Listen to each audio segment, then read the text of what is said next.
The story begins in a majestic building located on the peak of a high mountain that was part of the Wenjian Plateau. The doors of the exiting cloud sect were usually quiet and not crowded, but today, many people had gathered there. The emerging cloud sect was raided. When the bloody battle ended and most of the sect members fell to the floor, a man who seemed to be the commander of the attacking side approached them. Kneeling at the feet of this fearsome invader was the leader of the exiting cloud sect, Mo Ling-yun. This man's eyes were filled with true fear. Mo Ling-yun knew that this could be the end for his sect. He was about to accept the inevitable when he heard the voice of one of his disciples from behind him.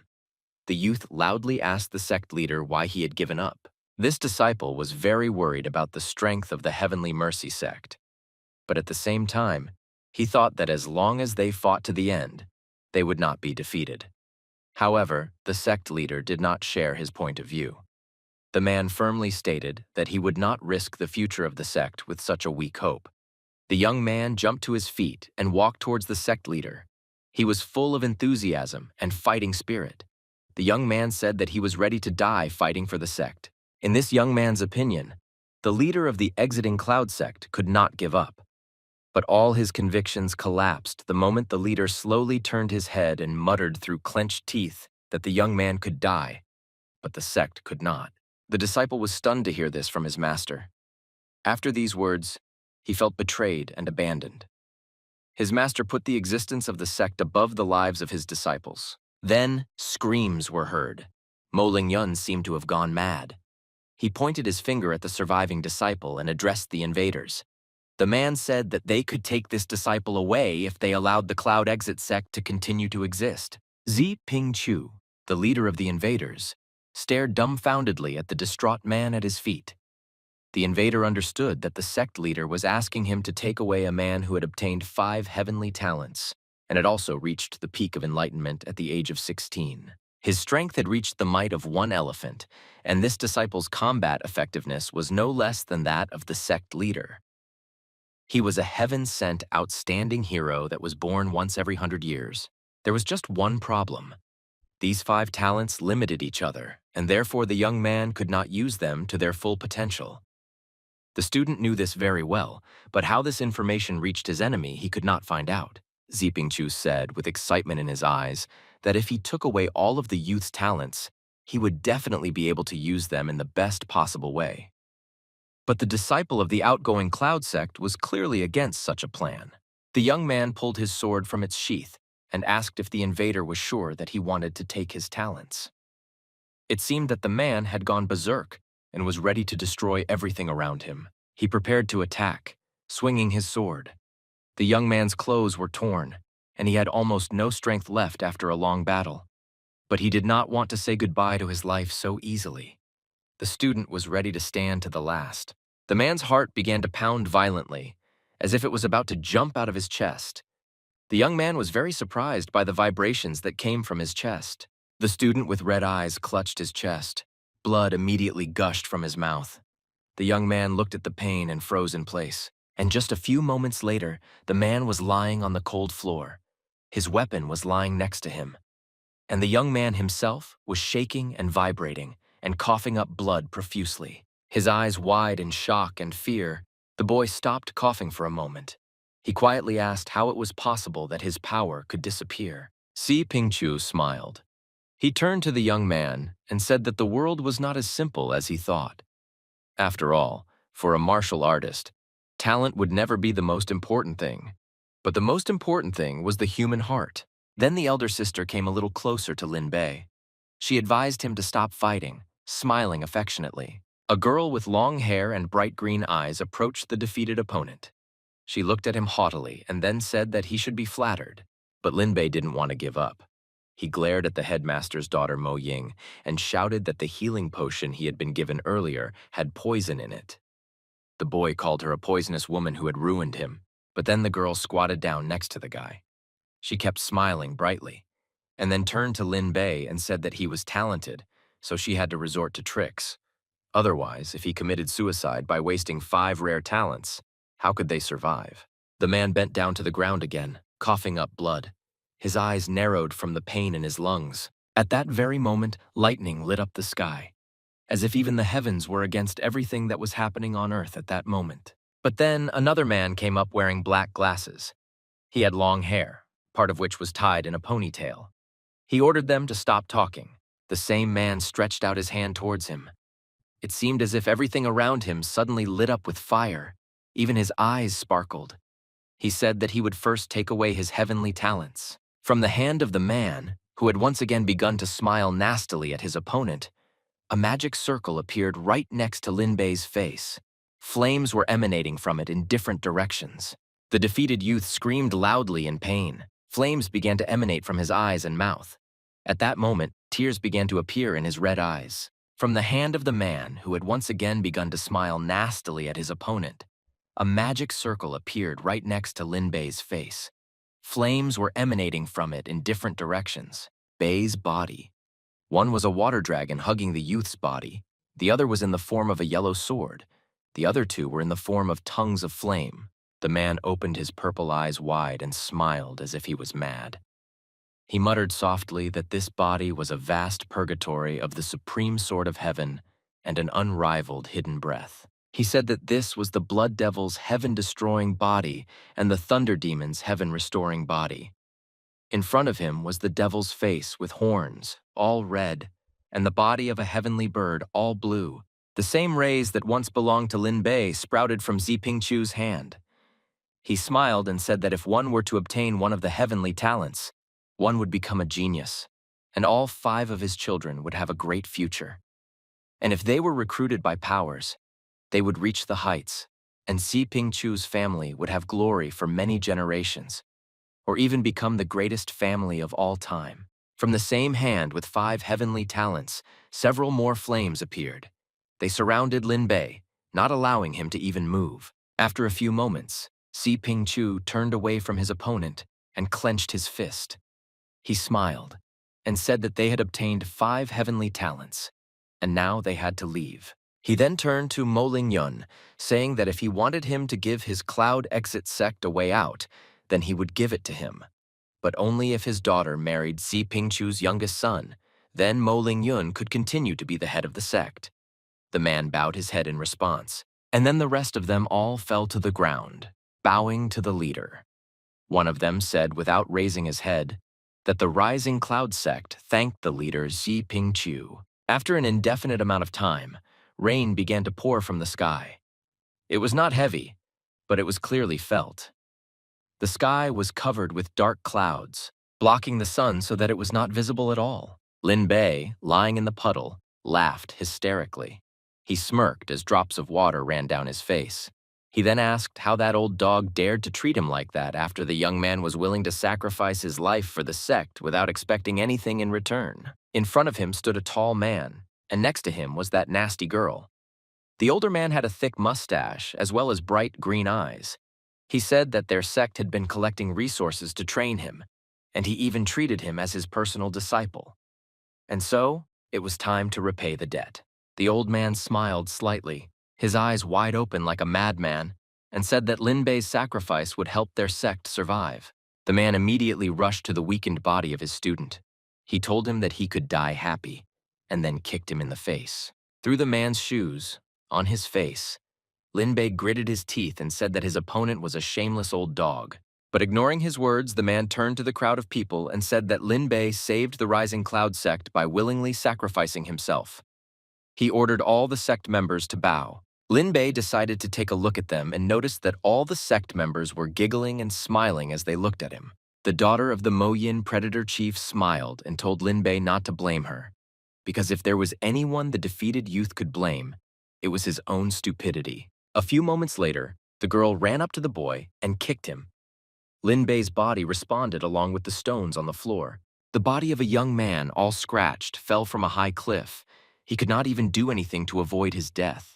And then he fell on the wet grass. He was all in the mud and he had wet clothes on. The young man smiled weakly and narrowed his bright red eyes. But when he closed his eyes, the man felt as if he was descending and flying even lower. It was a smooth sensation. He probably even floated. His body glowed with a bright light, and black hands caught him from below. He thought that this was the afterlife, and then the boy decided to gather all his strength. He thought that he did not want to put up with such a fate at all, and therefore decided that he had to take revenge. Linbei bared his teeth, trying to get out of the trap of the hands. Suddenly, the man found himself in a completely different place. It was completely dark, but stars and rays of light shone brightly in the midst of it. A voice rang out, saying that the world was a chessboard and all beings were pieces. Linbei's eyes widened in surprise. The voice said that no matter what the world was, love and hate were just pieces on a chessboard, intertwining and colliding according to the rules that had already been set. But what if the sky and earth were unkind? Linbei was in pure space, while being naked. In front of him was a huge, glowing planet. The entire space around him was illuminated by stars and comets. There were countless numbers of them. The guy thoughtfully repeated the stranger's question about what to do if the sky and earth are unkind. The answer came to him suddenly. He shouted loudly that in that case he would destroy them. His face was distorted by the anger and resentment he felt. From the place where the man had been parrying all this time, huge blue rays began to appear. They wrapped around him like comets, and new flashes lit up around him. Linbei's silhouette darkened for a moment, closing his eyes. A few moments later, the boy found himself lying on the green grass.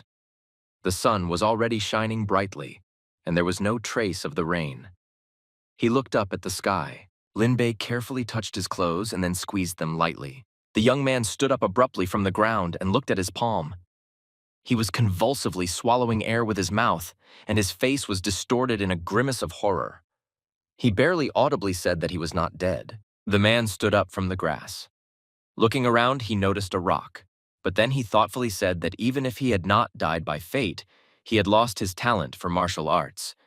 What was the difference between him and the disabled person now?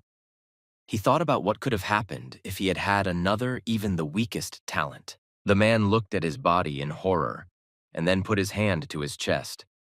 The young man wondered if this was possible, since it was already a miracle for him to awaken 5 heavenly talents. How could he awaken the 6th? And then something hit him hard in the chest. It was as if vibrations passed through Linbei's body. The boy wondered in surprise what could have happened, his eyes wide open in amazement. Countless numbers of rays emerged from Linbei's body. A strange bluish ball resembling lightning emerged from his chest, and all the rays grew from it. The youth looked at them warily. The man tried to cover his face, but after a few moments the rays became too much. They blinded the young man with their bright light. When the white veil in front of Linbei's eyes disappeared, he stood in front of 6 huge statues. 5 of them stood in a circle, and in the center stood the 6th, the largest statue. Those in the circle were burning with different lights, such as yellow, blue, red, orange. The man looked at the majestic figures in front of him with fear. He kept thinking about what was in front of him. He assumed that the 5 stone pillars in a circle were his 5 previous talents. The man, through the fiery tongues of 5 pillars, was able to reach the 6th, the largest. He was constrained by goals, and the young man kept thinking about what was constraining his 6th talent. Bi came closer and carefully touched the pillar, but he didn't even have time to touch it. After just a few moments, everything that surrounded the stone tower flew upward, leaving only a huge, strong beam of light below. A white veil appeared before the man again, and in it was the body of primordial chaos. Linbei reasoned that in addition to the 5 talents, he also had a 6th. But before, this primordial chaos body suppressed the first 5. But now that the 5 talents were gone, the primordial chaos body had awakened. The red-eyed youth stretched out his hand and was able to plunge it into his 6th talent. It was like a snow-white abyss of waves. The voice from nowhere spoke again. It asked the child not to forget what it had said. It quoted the words that if the heaven and earth were unkind, Linbei would destroy them. The voice asked him to put the words into action. The child smiled excitedly as he looked at the huge beams. And then the man closed his eyes. He only thought with his inner vision. The man screamed that everything that had happened now was not an illusion. It was real. The man pressed his hands to the stems of the beam. At that moment, it was as if the same star planet he had already seen appeared in his hand. Several dozen lightning bolts grew out of it, but from the man's hand, it was able to quickly move to his eye level. The planet glowed even brighter, illuminating everything around it. Linbei cried out again that this was the most fashionable power that was in him, but it was sealed. The young man's feet were once again on the grass. He looked at his hand with admiration. A soft blue fire was emanating from his entire body. The young man muttered that it infused all paths, was close to the laws of heaven and earth, had an unrivaled cultivation speed, and if it was cultivated to its peak, it could break all laws and suppress any chi. The red-eyed youth smiled slyly, saying that with such a powerful talent, he had the ability to cultivate and practice martial arts. And Lin Bei would become stronger than before. The man sat down on the ground and then squeezed one of the stones that lay very close. But after a moment, he took his hand off the stone and began to meditate. This was the first great level of combat enlightenment. Behind him, a fire was blazing, and rays were surrounding him. Lin Bei thought that the sky and earth were filled with spiritual qi. In order to practice martial arts, one must open the acupuncture points in the body so that it can receive energy. Previously, it took him more than 10 years to reach the peak of enlightenment. How much would he spend now? In an instant, the boy's entire body darkened. Blue lightning pierced him, blue smoke appeared from his eyes, blue flames sparkled behind him. A huge burst of energy occurred. The lightning that emanated from Lin Bei's body could be seen even on the other side of the forest. It seemed as if even the earth shook from such a force. Lin Bei, his face twisted in surprise, said that 9 acupuncture points were opened in one breath, and in a matter of moments, he reached the top level of enlightenment, which usually takes at least 10 years of hard training. He realized how powerful this talent was. Lin Bei, feeling a strange sensation on his forehead, decided to scratch his head. A strange little lightning bolt was coming from the top of his forehead. The youth asked why another point had opened on the top of his head. But then the man almost shouted out that this could very well be the 10th point, the abode of the gods. The young man's eyes widened in amazement at his own thoughts. He remembered the books he read to use his talents. The young man remembered them, that in addition to the 9 points in the body, there is also a dwelling place of the gods, which is difficult to open. But martial artists have abandoned it, since the process is extremely dangerous. However, once the dwelling place of the gods is opened, the effectiveness of qi significantly exceeds the previous ones in total. The youth took a fighting stance. He said that he thought that his cultivation speed was already one step ahead of most. And now that he had obtained the heavenly, primordial body of chaos that resisted the heavens and opened the point of the abode of the gods, his cultivation speed would become incredible. A few moments later, the man decided to swing his heavy fist. For a moment, it even seemed as if he was overflowing with anger and strength, and red rays appeared from the young man's eyes. From just one blow, a huge blow passed through the earth, from which stones from the depths of the earth fell, and snow-white waves seemed to gush out from the earth. A cut was made on the ground.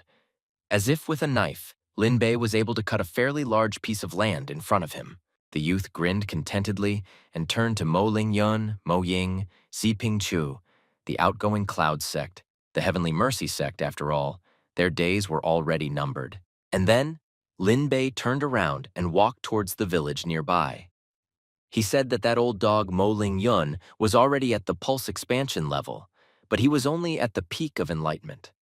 Therefore, the young man would not be able to take revenge yet. First, he needed to hit the bottom, and when he reached the meridian expansion level, then he would go for revenge. A rather large stone with an inscription appeared before the man's eyes. It stood next to a small tree. Lin Bei walked further. He came to a busy street. A middle-aged man was carrying 2 baskets, and an old woman and her child were also out for a walk. The boy was chasing a small butterfly. Everyone on the street turned to look at Lin Bei in horror, their faces distorted into a grimace of pure terror. Lin Bei looked at the passers-by with bewilderment, who, as soon as they saw him, immediately began to run in all directions, the main thing being away from his red eyes. Suddenly, an old man came up behind Lin Bei. He asked pitifully if he could ask what else he wanted. The young man only thought about why the people here were so afraid of him. Turning around, Lin Bei smiled and told the old man not to be afraid, as he just wanted to spend the night in the village. His red eyes flashed for a moment. The old man immediately fell to his knees, right onto the hard and cold asphalt. A man with long gray hair and a mustache, kneeling and almost in tears, asked for only one thing, to spare them, because they had no money left in the village. The young man felt very awkward looking at the old man.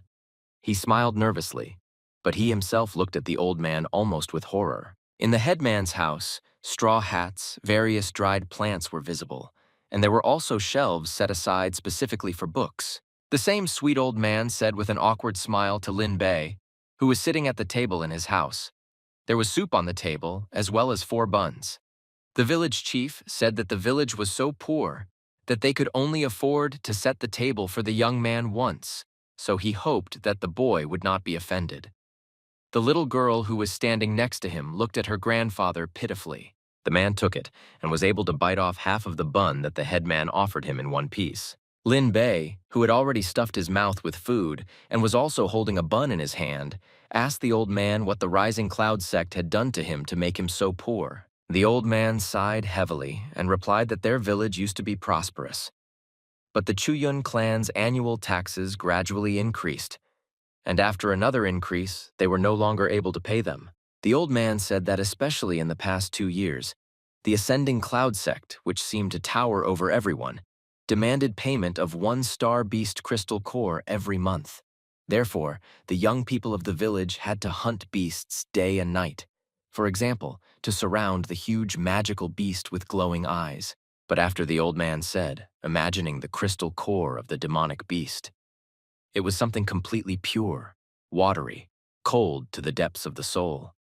He said that by that time there were less than 20 able-bodied men left in the village. The young man immediately jumped up from his seat, calling the sect scoundrels. He was still clutching the bun in his hands, which he still couldn't finish. The old man's forehead had already turned red. The old man exhaled heavily again and said that not only were many villages living even worse than them, not only did they have to pay with demonic beast cores, but also the beautiful girls in their villages were taken away by the Chuyun clan. Lin Bei was shaking with anger. His face was distorted with anger.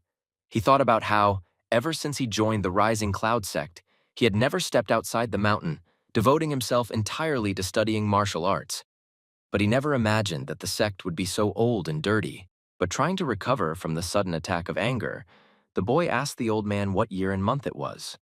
The old man was clearly surprised by such a question, but answered that the month was April and the year was Tenmu. The man's mouth, full of crumbs from food, slightly opened in amazement. He thought that he couldn't believe that he had been in a coma at the foot of the mountain for a month. The old man grabbed his head with one hand and took the little girl's hand with the other. He advised the young man to eat and rest, and then leave this not very peaceful place as soon as possible. But the young man didn't even turn around at the old man's words.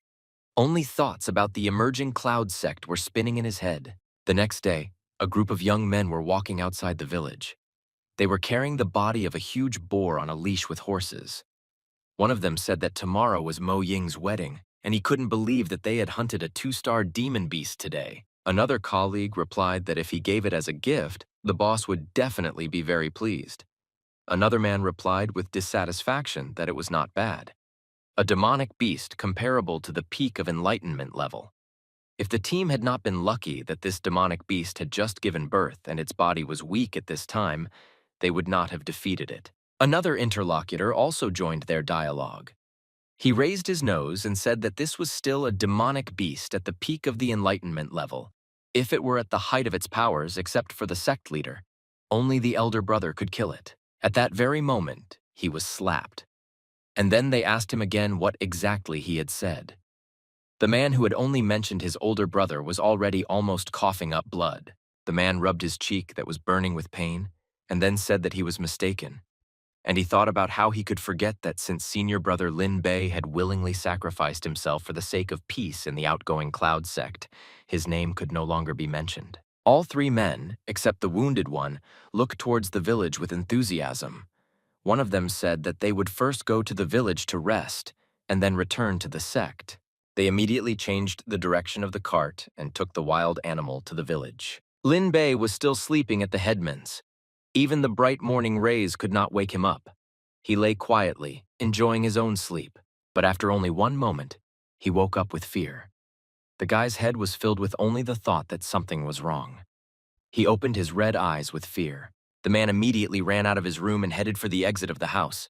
The young man opened the wooden door. In front of young Lin Bei's eyes, There was a picture of an old man being kicked by a smiling boy. A little girl was lying nearby. The man arrogantly asked if they were going to offer him, a disciple of the Cloud Exiting sect, these scraps. He asked if the chief wanted to humiliate him. The girl who yesterday stood pitifully next to her grandfather was now lying not far from him. Her entire childish body was shaking, and her gaze was fixed on her loved one. The old man, lying on the floor and barely opening his eyes, said that they really had very little food. The man immediately frowned deeply. Lin Bei's forehead turned red with anger, and he hissed through his teeth that Tang Shu deserved to die. The man who had kicked the old man a minute earlier turned around and shouted out a question about who had said that. He ordered him to show himself. Without thinking twice, Lin Bei decided to actually show himself. He walked out of the crowd, approaching Tang Shun. Tang Shun recoiled, barely audibly saying that this was his elder brother.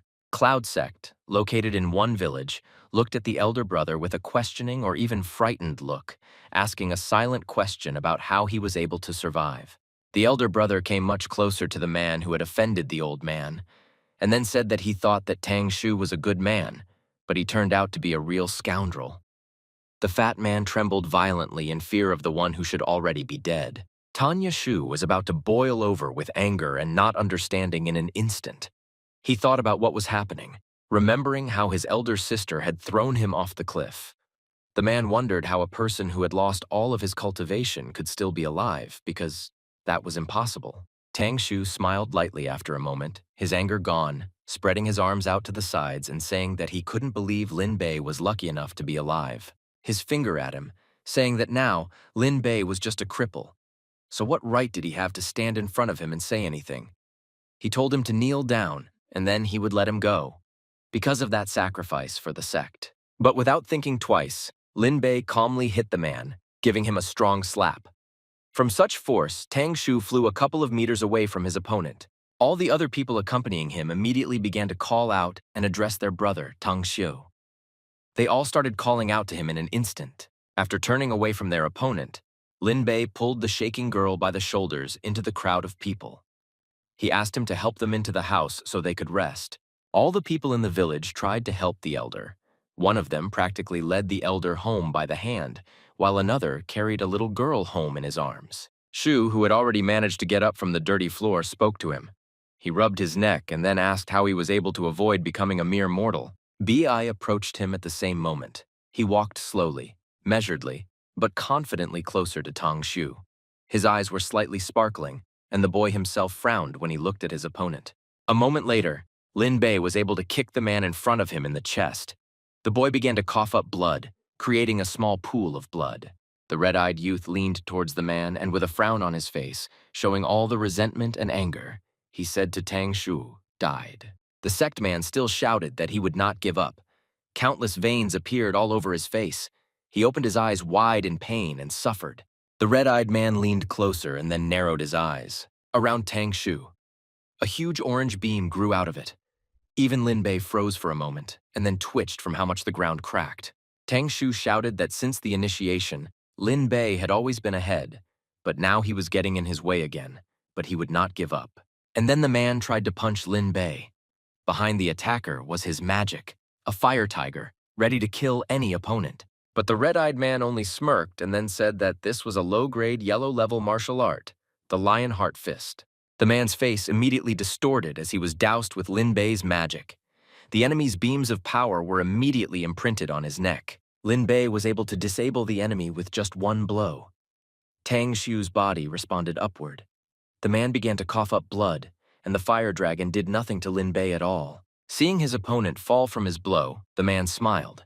He said that it was a low-grade yellow-level martial art. They should be ashamed to use it on him. Lying on the floor, Tang Shu frowned and asked if Lin Bei could handle the consequences of killing him. After all, he would always be an outcast from their Cloud Exit sect. And even if he restored cultivation, as if you couldn't cause any upheaval, how could Lin Bei compete with the sector without the support of physique talent? The guy exclaimed that Lin Bei didn't know yet that all his talents had been passed on to the sons of the Heavenly Mercy sect leader. Now they had become great geniuses who could master anything. They were also part of the supreme power, and their strength would steadily increase. and his beloved sister teacher Mo Ying was getting married to Zi Fei of the Heavenly Mercy sect tomorrow. Pointing his finger at Lin Bei, Tang Shu said that it was just a joke, and then he laughed. A moment later, the guy hit the opponent lying on his back again. A huge beam of yellow energy appeared around him, as if cutting through the space around him. The man looked at Tang Shu's body, with misunderstanding. He frowned and said that he was still talking nonsense. As before, the man looked indifferently at the boy all this time, who was already lying in an incomprehensible pose among a mountain of stones. But the other members of the sect were afraid to even approach those two men. The man looked at the crowd to his right with surprise and caution. For a moment, it seemed as if his eyes, like two rubies, sparkled. All those men immediately fell to their knees. One of them begged for mercy, calling Lin Bei his elder brother. The youth immediately replied that he was no longer their elder brother. The man's face distorted with aggression. He frowned deeply, and then said that he would now ask questions, and those men would answer.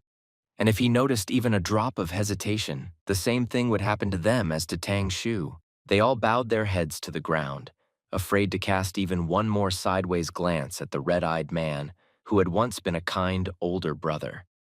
They said they would answer every question. The man turned to them, shook his head, asked what happened to the Cloud Exit sect and the Heavenly Mercy sect after he left for a month. He told them to remember to tell him in as much detail as possible. One of the men raised his head and said that he would tell them.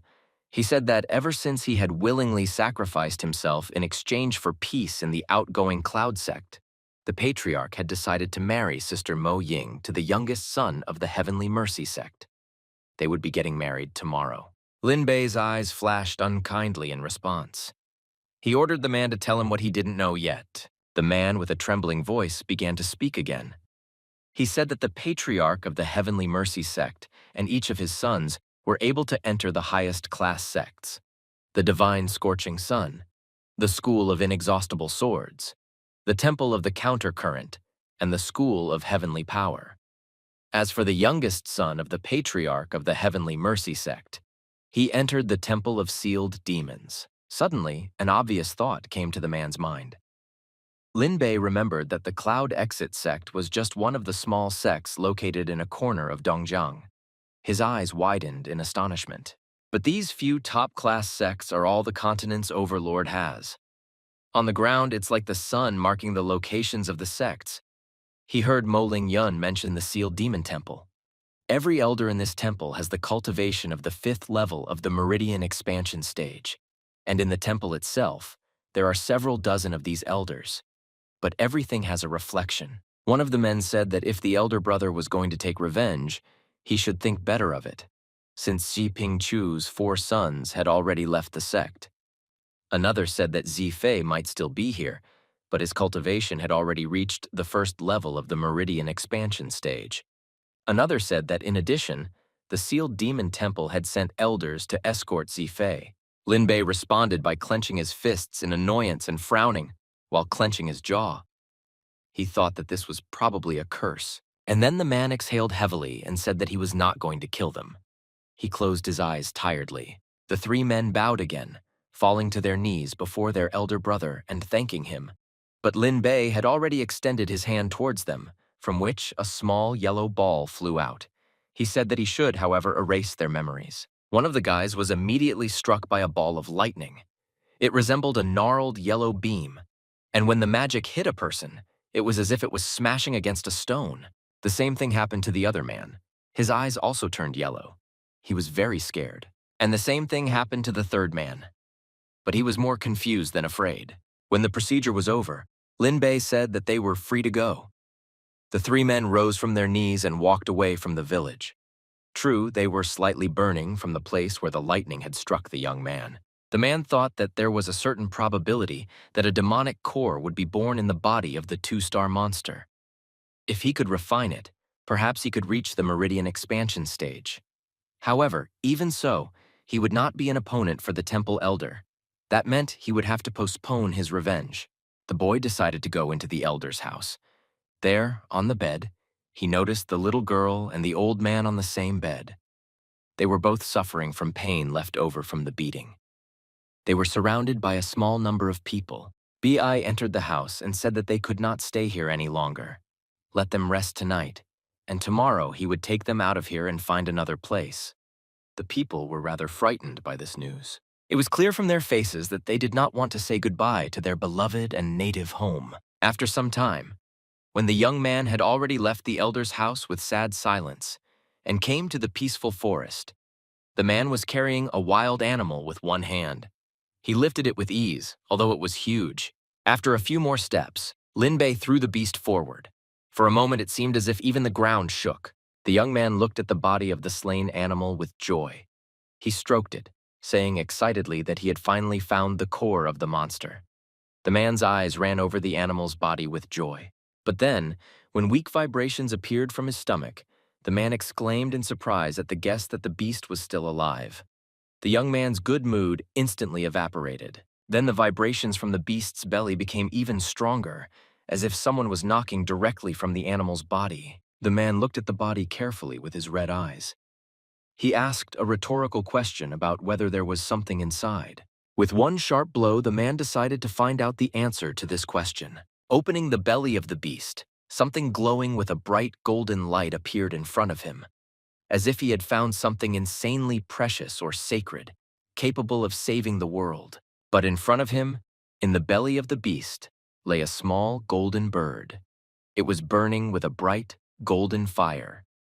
Linbei immediately realized that this was the monster's baby. Having taken the bird out of his stomach, it had already stopped glowing. He simply looked at it, holding it in his arms. The young man said irritably that the baby was very small. But suddenly, the bird's eye lit up again. It seemed to illuminate the entire universe, replacing the sun. The light was very blinding. The man, in order not to get burned, decided to let the bird go and save his hands. But the baby monster decided to incinerate everything that was behind the young man with one of its eyes. The young man asked with a surprised mouth how a newborn monster could have such a frightening ability. He thought that it could be a mutated demonic beast. The bird, having flown away from the young man for a couple of meters, almost caused a volcanic eruption. The boy thought about how monsters originated from animals that absorbed the essence of the sun and moon. As for demonic beasts, they were the offspring of heaven and earth. The probability of a monster giving birth to a demonic beast was 1 in a million. It was as if it was always a surprise to monsters what would hatch from the golden egg. The golden egg could crack, causing all the forest dwellers to go into a stupor. Something completely new could emerge from the shell. Something with red eyes, for example. The youth thought that every demonic beast, once born, was capable of reaching 3 stars, and the cultivation level was at the peak of the meridian expansion stage. Taking the chick in his hands, the man smiled slyly. He laughed, thinking that the heavens themselves were favoring him. After all, this was a 3-star demonic beast. And then he began to think about what he could do with this little one. The man brought his finger to his teeth and bit it until blood gushed out. At the same time, smiling slyly, he said that tomorrow he would give a luxurious gift for Si Fei and Mo Ying's wedding. And after just a few moments, the man himself once again presented his finger, on which there was blood, to the monster's key. The chick immediately began to drink it. When the bird finished drinking, the blood flowed continuously from the boy's finger. Lin Beshi himself looked like a zombie or a corpse after losing so much blood. He turned to the boy, saying that the little one had devastated him. The chick just looked at the face of the young man in front of her in surprise. She thought that she would like to ask her mother what happened. When the young man noticed the confusion on the baby's face, he decided to scratch the chick a little, EBI a very strong slap with just one wing so that he would not touch her again. The little bird smiled sadly, thinking about what he had done wrong to deserve such a fate. After all, he had just wanted to practice with all his heart, and his Taoist partner had betrayed him. He had somehow found a way to intersect with the dying body, but this brat had made a master-servant contract with him, and he didn't like it. The man looked at the baby with pity and asked if perhaps this demonic beast was underdeveloped due to premature birth. The chick was stunned for a moment. A moment later, the villager immediately rushed to the man's hand to bite him as painfully as possible. The chick thought that this man himself was underdeveloped, and his family was the same. The man tried to throw the chick off, and he succeeded. He waved his hand several times, and in the end, the little one just got hit and then fell like a stone. Linbei cried out that he was actually in pain. The man immediately began to blow on the open wound. Several streams of blood flowed from there. The young man, trying not to cry, said that it hurt a lot. Falling onto the green grass, the little bird thought that this was the power of a saint-rank bloodline. The little one didn't feel very good about falling so hard either. The young man immediately ran up to the bird and squatted down. He asked the little one what had happened to her. He was very worried about the child. His eyes showed it, trying to find damage on the body. The child had been lying on the grass all this time, covering his face with his hands. He frowned sternly and thought that the body he had transmigrated into belonged to a 3-star demonic beast. If he did not resist, he might miss the opportunity to take revenge forever, so he must not give up. Suddenly, instead of the blue sky, there was a dark blue one, shimmering into a pink space. Among it were snow-white rays of fire, and next to them burned the familiar flame. The bird soared among all the flames, rising to the required height and not allowing itself to fall. He thought about how just one drop of blood had caused this body to grow from a 3-star to a 4-star. The improved bloodline simply shocked the little bird. When all the flames had passed, the little one fell onto the grass and began to admire his own wings. He was very tired. Sweat was running down his feathers, and all his cheeks were burning red. He thought that if he had had such a heavenly talent in his previous life, he would not have been stuck at the emperor's stage. Linbei looked at the bird with surprise, not even knowing what to do. The little one noticed this when she turned to stare at the one with whom her revenge was just around the corner. The man suddenly walked closer to the demonic beast and carefully grabbed it by the skin. And then the young man put him on his hand and began to stroke the place where he held him. He smiled tenderly and asked the baby not to bite anymore, because from now on, he would live with him. But the bird's finger stroke on the head did not cause any emotion of wild delight. He looked at the young man in front of him with irritation, thinking that the chick would have to stay with him as long as he was useful. But when the little one used all of Linbei's blood to increase his own cultivation, he would kill the guy first. But the boy smiled slyly, ignoring the baby's face. He playfully said that considering how the chick looked, he would call him Golden One. When the man tried to stroke the baby even harder, he made a characteristic sound of displeasure. Extending his other hand, the man addressed the Golden One, saying that he needed to clear the monster's core so that the chick could protect it. A magical blue circle appeared before the young man's eyes. A bright light emanated from it, illuminating everything nearby. The chick sat proudly nearby. Then, after a few moments, a small, brightly glowing golden ball emerged from the body of the adult beast through the blood. It resembled the sun. When the ball ended up in the young man's hands, he was happy about it. But his excitement was greater than his other emotions. So the guy just said that it was time for them to start. At that moment, Linbei sat down to meditate on the cold grass. A magical bluish circle of sun and blue rays appeared around him. They twisted and went into the very sky. The little one sitting next to him thought that it was shameless to ask a newly hatched chick for protection. The same yellow ball soared into the sky. It was surrounded by sunbeams emanating from it in a circle. They glowed brightly, illuminating the dark space behind them. The chick, who had been sitting motionless until then, decided to pay attention when the bright sunlight reached even him. From the man's mouth, rays of light emanated, surrounding the golden ball. The little guy frowned, and then thought about how an ordinary warrior at the peak of the enlightenment stage would need at least 10 days to refine the core of a 2-star monster. But this guy had completed the refinement with just 1 stick of incense. This was a result that one could only envy. A new sunbeam began to grow from the man's head. It resembled flowers. On the shoulders, forehead, arms, chest, and legs new, bright dots appeared, reminiscent of stars, as if something completely new was about to emerge from them. The man raised his head upward. 2 beams flew out of his mouth. They were much stronger than the previous ones and went far into the sky, creating blue threads with stars there. The man, raising his head higher and higher, launched the beam further and further. Large yellow circles began to appear around him. The bird couldn't tear himself away from such a sight. He covered his face with a wing and admired it, thinking about how incredible this impulse was. From afar, it looked like a huge explosion. Waves of light were absorbed by every tree around, Dust was gathering nearby, and the axes around the explosion were growing ever larger. And then, before the bird's eyes, everything was covered in a gray fog. There was a lot of smoke left after the explosion. The chick covered his beak with his wings and simply closed his eyes, and then opened them when he thought it was necessary. Dark gray clouds of dust hovered around him, but then he saw someone else's boots ahead. Because of them, the clouds on the ground began to disappear and dissipate. The young man in front of the little boy had his outerwear torn apart by the explosion, but Lin Bei only smiled cheerfully, saying that the monster's dual-core core had allowed him to break through from the Enlightenment stage to the first level of the Meridian expansion stage. He took the chick on his hand and told his little Goldie that he had done well. The bird decided to take a look at the naked male body. He thought that this body was very tempting, and after that, the dust clouds had almost dispersed. The man stood in front of the forest and endless green grass.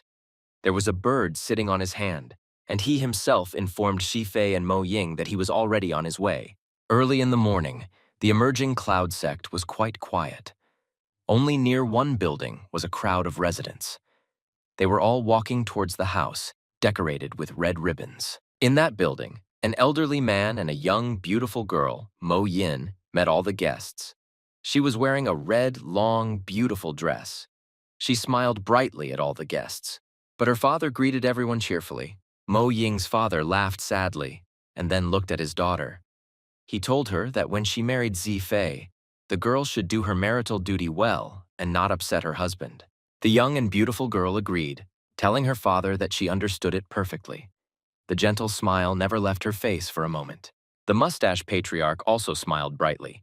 He said that Fei had already passed the initiation ceremony in the sealed demon temple and became a core disciple.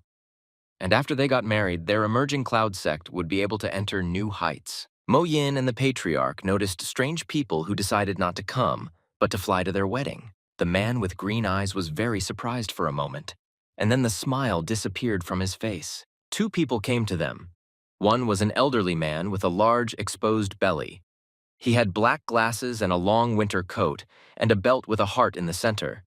The patriarch greeted the elder Zhao and his companion in the red cloak. Taking off his glasses, Zhao Yu smiled widely. His gray eyes became visible. It was the elder of the sealed demon temple. He extended his palm towards the patriarch. Zhao's companion was Fei, a disciple of the sealed demon temple. He immediately ran up to his bride and looked at her with a loving gaze, which the girl responded to. The guy said that it was already late and they needed to start as soon as possible. Zhao told Fei that there was no need to rush, since they had not yet gathered. The groom immediately apologized, saying that the elders were right. He awkwardly scratched his hair, smiling happily like a child. The patriarch smiled like a madman, and then asked Patriarch Mo to get ready to begin. The bride's father also agreed. He joined his two palms and bowed his head before the elder of the sealed demons. The bride and groom immediately went out holding hands with all the guests who had arrived. A voice rang out, announcing that the Soaring Bird School was presenting the core of the two-star monster. They conveyed sincere congratulations to Mr. Z and Mrs. Mo. The voice continued. It said that the Iron Fist School was giving away a two-star body tempering pill, and the Black Bear School was giving away a two-star Black Bear sword. All the people began to climb up ladder, carrying gifts for the newlyweds. Patriarch Mo thought about how all these sects had looked down on them recently, and there were some guests who didn't bring anything at all. They stayed away from all the gifts. One of them was dressed in a black cloak with purple elements, and underneath he was wearing a suit and a black mask, from which one red eye was peeping out. Lin Bei smiled slyly, lifting his hood slightly. He thought that they had quite a lot of gifts at the wedding. Golden sat on the young martial artist's sleeve and looked rather sleepy. The magical beast yawned and thought about how his master had come here to cause trouble. The little bird glanced at everyone present once more and assessed their strength. The leader of the emerging cloud sect was superior to everyone here. As soon as the little bird looked at him, the man began to speak. He loudly thanked everyone present for coming today. The wedding ceremony was about to begin. The bride and groom, dressed in red, were already ready to walk down the aisle. The sect leader's daughter, Ying, placed her hand in her groom's and smiled. Suddenly, a loud male voice was heard. A young man in a cloak ran out of the crowd of invited guests and shouted for the ceremony to be stopped. He nimbly climbed the steps and was about to run to the very top, to where the newlyweds were standing. The head of the sect noticed the strange young man and looked at him with a bit of contempt and incomprehension in his eyes. The man raised both eyebrows and asked if he could find out from the guest what had happened and why he was making such statements. When Lin Bei approached the sect leader, his face was slightly exposed due to the hood of his robe slipping off his head. Even so, no one recognized him. The youth said that he had not yet managed to give the main gift. Smiling, Mo Ling-yun clasped his hands in front of him and asked what the main gift was. The man was clearly not prepared for this wedding ceremony to be so brazenly interrupted by some strange youth. And while the poor guy was trying to remember who this man was standing in front of him and whether he was on the list of invited guests, the former disciple of the sect began to act, harshly and radically. He was going to tear off his robe, reveal his identity, and then kill everyone present. As soon as the purple-trimmed cape was torn off and the guest's face was revealed, he immediately said that the main gift would be the heads of all those present. His words inspired genuine horror in all who happened to hear them. Bei's face first. It was fortunate that the youth was facing them when he tore off his robe. All these men were shocked by what they saw. The newlyweds also immediately realized who was standing in front of them.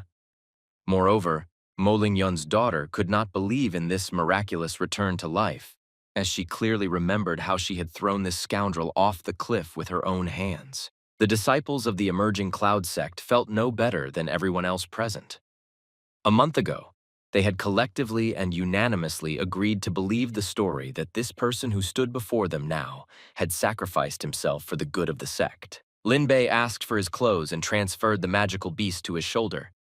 After a few seconds of deathly silence, surprised cries rang out.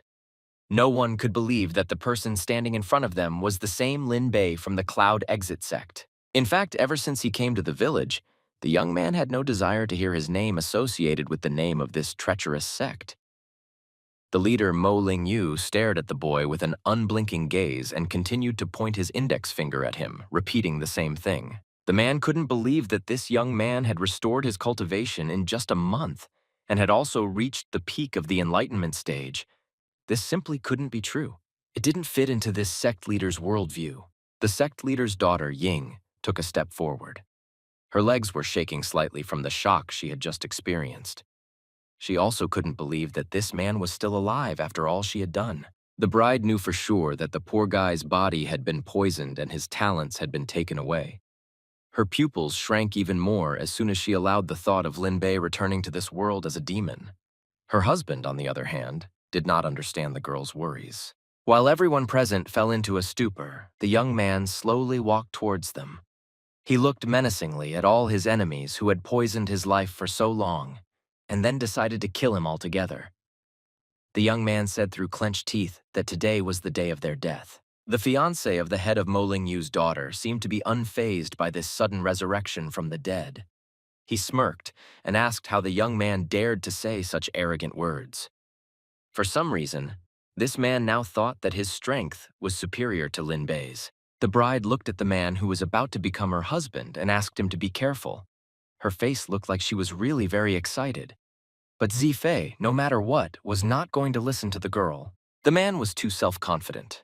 He said out loud and directly that this youth had lost his former strength, and even if he managed to get his cultivation base back in a month, how could he be his opponent? His fiancée tried to object and warn the groom, but in addition to being self-confident, he was also stubborn as a ram. Zifei thought that the girl had just doubted his abilities, and now he intended to prove her and everyone else wrong. Therefore, he immediately stepped forward and purposefully walked straight towards certain death in the person of Lin Bei. The girl told him after him that she did not mean that at all. But no one was listening to her anymore. If he had listened to her words now, then who knows? Maybe he would have avoided his sudden death. The man walked up to Lin Bei and said that he recognized that he was an incomparable genius when he had the 5 heavenly talents. This was a direct hint that in the eyes of the groom, Lin Bei was now some kind of low-ranking nobody. Although the man didn't know what kind of opportunity he had come across to come here, it didn't matter to anyone right now. Zifei said that he would personally make sure that the former disciple of the outgoing Cloud sect would have the most despicable end. Lin Bei wasn't going to just sit back and remain silent, since it wasn't he who needed to be afraid. It was him who needed to be afraid. The youth said that Zifei's cultivation had apparently grown significantly in this month. But if the poor guy saw Lin Bei's past, he wouldn't be able to even think about fighting him. The man said that he had no intention of arguing. His cultivation had indeed increased to the first level of the Meridian expansion stage this month. Even if Lin Bei was at his peak right now, he would not be a worthy opponent for Zifei. At least, that was what this arrogant man thought. Zifei warned Lin Bei to prepare to die right then and there. But in response to this sentence, the former sect disciple simply licked his lips and quietly said that he was already hungry. What he meant was that he had not fought against strong opponents for a long time. Lin Bei stood still as Zifei ran towards him with all his might, preparing to strike him. It seemed that this was not a fierce battle, but just some friendly duel. But it was a pity that only Lin Bei thought so. Zifei addressed everyone present, saying that today was a momentous day for him, but Lin Bei was brazen and arrogant. The man firmly believed that if he did not kill him, wouldn't the outgoing Cloud sect, the Heavenly Mercy sect, and the Sealed Demon Temple all lose face? The man looked forward angrily and extended his index finger. He said that today, in front of everyone, he would personally kill the young martial artist. The disciples of the various sects began to talk among themselves. No one understood what that man was planning and why they had such a strange feeling that he had forgotten something. Suddenly, the voice of one of the elders was heard. The elder said that Lin Bei had previously been under the tutelage of the Enlightenment stage and was no weaker than Mo Ling Yun. But now Zifei was at the first level of the Meridian expansion stage, and the Sealed Demon Temple elder was also present. In this man's opinion, this behavior was equivalent to suicide. The Sealed Demon Temple elder S stood to the side and watched the entire scene unfold. He thought that Lin Bei had lost his talents. The man did not understand at all why this young man decided to come here today. But there was something strange about the behavior of this exiled disciple. The elder of the Sealed Demon Temple noticed that the young master did not look scared at all. He decided to calmly watch what would happen next. At this time, Zifei lost the last bit of self-control. Several restraining seals appeared on his face, and he himself shouted that Lin Bei was preparing for his sudden death. The disciples of the emerging Cloud sect were horrified and shocked. This was the first time in their lives that they saw what the body of the vast purgatory looked like. In their opinion, this ability looked terrifying. All the seals that appeared on the young master's face indicated that the majestic killing aura of only the first level of the Meridian expansion stage was no weaker than the second level. While they were talking among themselves, the man used a yellow-ranked top-class technique. This strange technique was the Killing Fist. The man could count on the fact that just by attacking with the Killing Fist, his opponent would immediately fall to the ground. But if it was that simple, Lin Bei would not have come to fight today. The expelled disciple snorted as he looked at the technique that was about to attack him.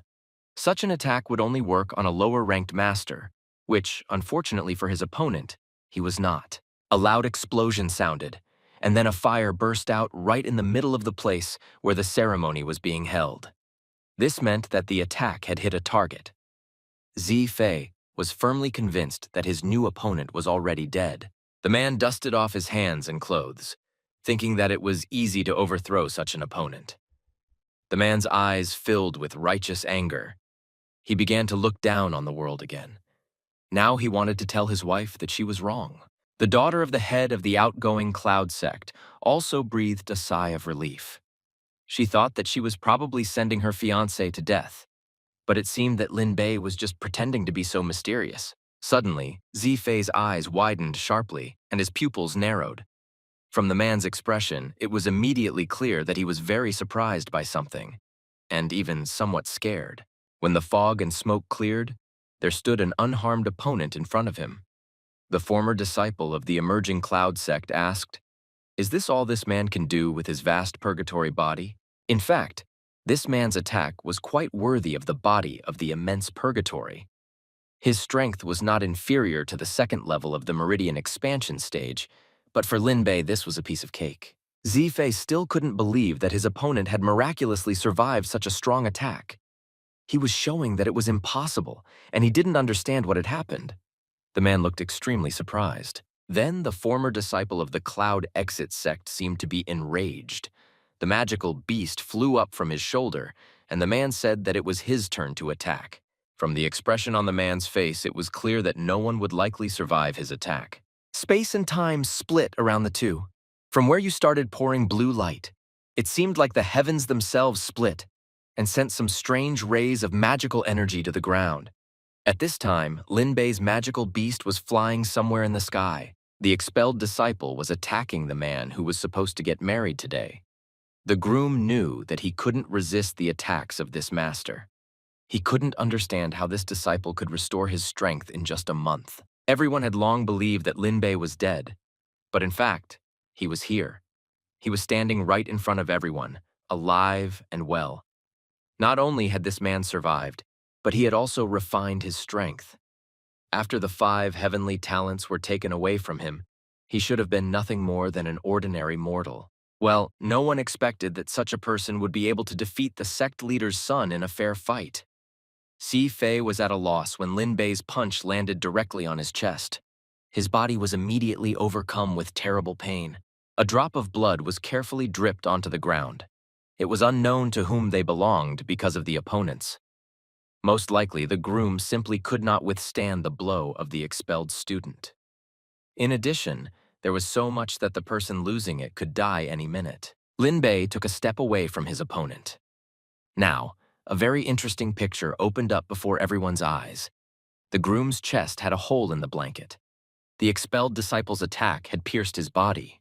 The man couldn't believe that Lin Bei had reached the meridian expansion level.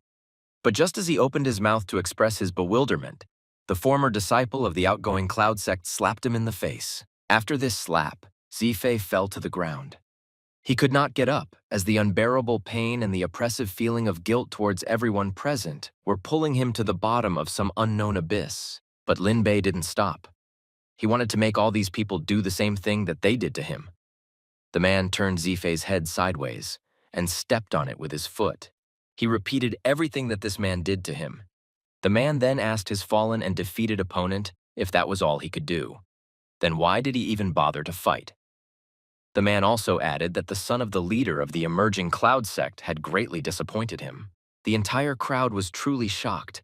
No one could believe that the great warrior Zifei could not withstand even one blow from this exiled man and was now lying unconscious on the cold ground. The girl couldn't believe that Lin Bei had managed to awaken a heaven-level talent again. She looked at the young man with undisguised surprise in her eyes, but there was also irritation in her gaze. The sealed demon sect leader thought that Zifei had a body of immense purgatory and possessed a strength comparable to the 2nd level of the meridian expansion stage. Moreover, a heavenly level talent could easily suppress warriors of the same level, but he could not even catch Lin Bei's movements. In this man's opinion, this kid was truly unique. If this man had awakened a stronger heaven-level talent again, shouldn't he have taken advantage of this opportunity? The demon sect leader bit his lip. This man thought that if he took away this talent and used it, even the head of the temple would have to treat him with respect. From now on, all followers would have to obey the head of the sealed demon sect. He walked towards where Lin Bei was standing. The man's steps were tinged with purple light. Every place he stepped on was immediately scorched by a strange magical flame. The man looked forward angrily and extended his index finger. He said that today, in front of everyone, he would personally kill the young martial artist. The daughter of the head of the outgoing Cloud sect was afraid of something again. The girl didn't even understand what was making her so afraid. She knew very well that Elder Zhao was at the 5th level of the meridian expansion stage, and even if Lin Bei was a super genius, he wouldn't be able to handle something like this. The demon sect leader swung at the fire to deal a powerful blow to his opponent. This was one of his secret techniques. No one knew how to deal with this blow. Usually, this particular blow would be fatal to all his opponents. The blow hit the poor exiled disciple's body directly, but it was not fatal for him. He managed to dodge in time and jumped back somewhere. Fortunately, or unfortunately, Lin Bei was not a fool. The young man dodged in time, sliding his feet along the ground. This fight, which promised to be so fierce, now turned into something less and began to resemble more a friendly duel. The youth thought that, as expected of the fifth level of the Meridian expansion stage, he still couldn't withstand such pressure. A couple of abrasions that were left by this great master's strike were reflected on his face. Zifei jumped up from his seat, finally gathering his strength and standing up. He began to protest and asked Elder Zhao not to kill this fool. He wanted to personally tear him to pieces to calm the hatred in his heart. This youth was a disciple of the demonic sect, and so his elder listened to him with ease. Elder Zhao's eyes narrowed. The man smiled and told his disciple not to worry, since he himself would not kill this youth. While the two were talking, Lin Bei turned to his magical beast and threw it into the air. Goldie immediately began flapping his wings to avoid falling to the ground. The youth said that it was his turn now. When Elder Zhao finally agreed with his disciple, he noticed a strange movement in the sky. The man was surprised that this fool had his own magical animal. He could not understand how this man had restored all his strength in a month and took possession of a magical animal. The man was confused and even seemed a little scared. His eyes widened and his eyebrows shot up. The elder of the demonic sect cursed under his breath and tried to quickly do something, but it was too late to do anything. A moment later, he was struck by a beam of yellow light. The man remained standing there, unable to do anything. He suddenly realized that the hour of his death had most likely come. The demon sect leader mumbled something under the knife about how this person simply couldn't be so lucky to possess a 4-star demonic beast. There was a gaping hole in the sealed demon sect elder's chest, and blood was pouring out of his mouth. Those words in the 4-star magical beast were the last thing this man could say in his life. The next second, he fell lifelessly to the ground. The leader of the emerging cloud sect and his daughter, who was supposed to get married today, were watching all of this. The head of the outgoing cloud sect fell to his knees and didn't know what to do. He said something about it being the end and it was all over. At that very second, the man realized that Lin Bei had a 4-star demonic beast. The 4-star demonic beast was a weapon that could cause even the greatest warrior cultivators to fall. Despite the tragic situation they were in, the daughter of the emerging cloud sect leader still couldn't believe that Elder Zhao had died. While the girl couldn't believe it, Elder Zhao's former disciple fell to the ground again and said loudly that his teacher had died. The man also couldn't believe it, as there were many rumors about the power of the demon sect leader. And while the man was sitting on the floor, trying to collect his thoughts and accept the fact that his teacher was no longer alive, someone approached him from behind. Someone's hand reached straight to his shoulder. Then that hand moved to his neck, and a few seconds later, it lifted him into the air. It was none other than Lin Bei's hand. The expelled disciple lifted Zifei off the ground and asked him what he had said. The youth clearly remembered how a few seconds ago that man had threatened to tear him to pieces. The man said that if Lin Bei had killed the elder of the sealed demon temple, then he could not kill him yet. When the young man asked a very reasonable question about why he could not kill this man, the answer was that he had already carried the visit to the temple and had become a core disciple, and the head of the temple was very favorable to him. The man also added that, what's more, 4 of his brothers had entered a top-ranked school. Zifei promised Lin Bei that if he let him go right now, he would forget about this incident.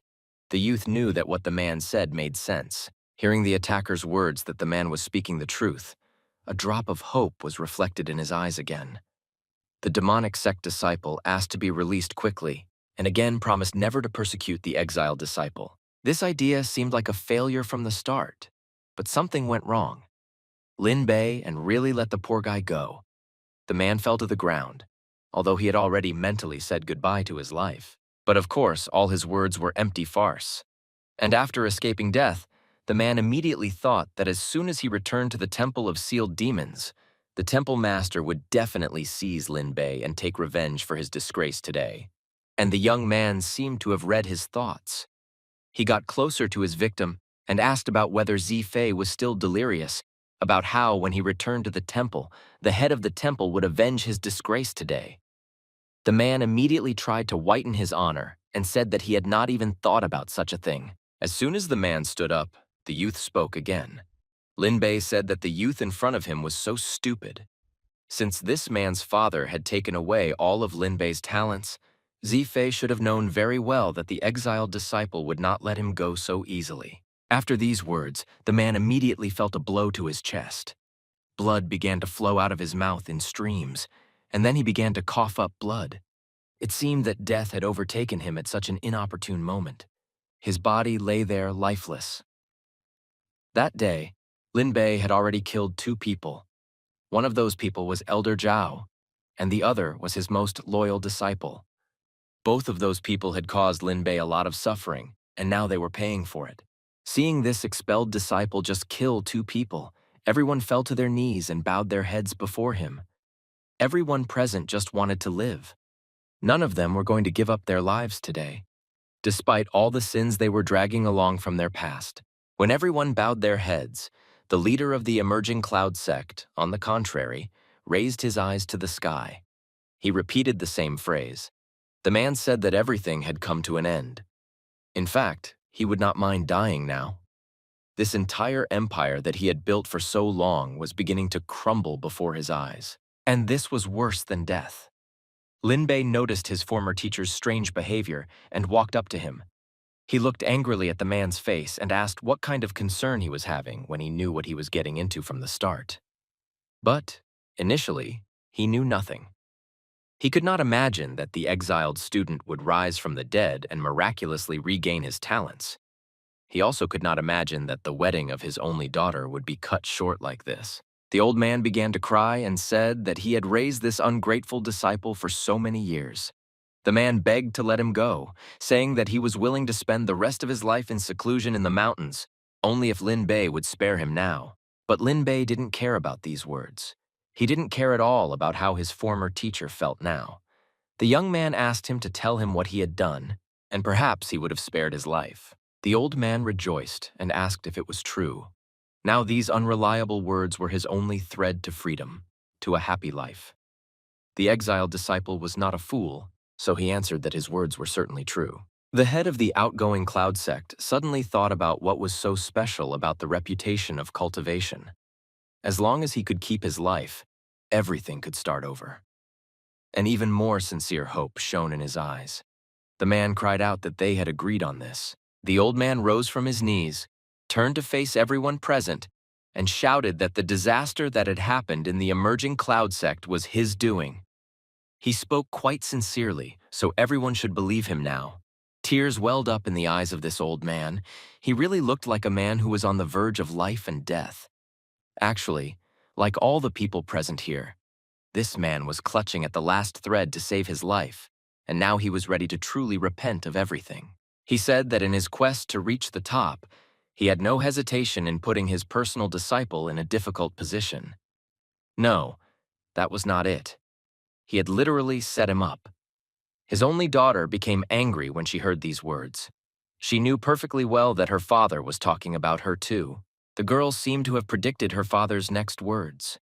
Immediately after that, he said that his daughter, Mo Ying Mystery, had poisoned Lin Bei and sealed his cultivation. Everyone present was in silent shock.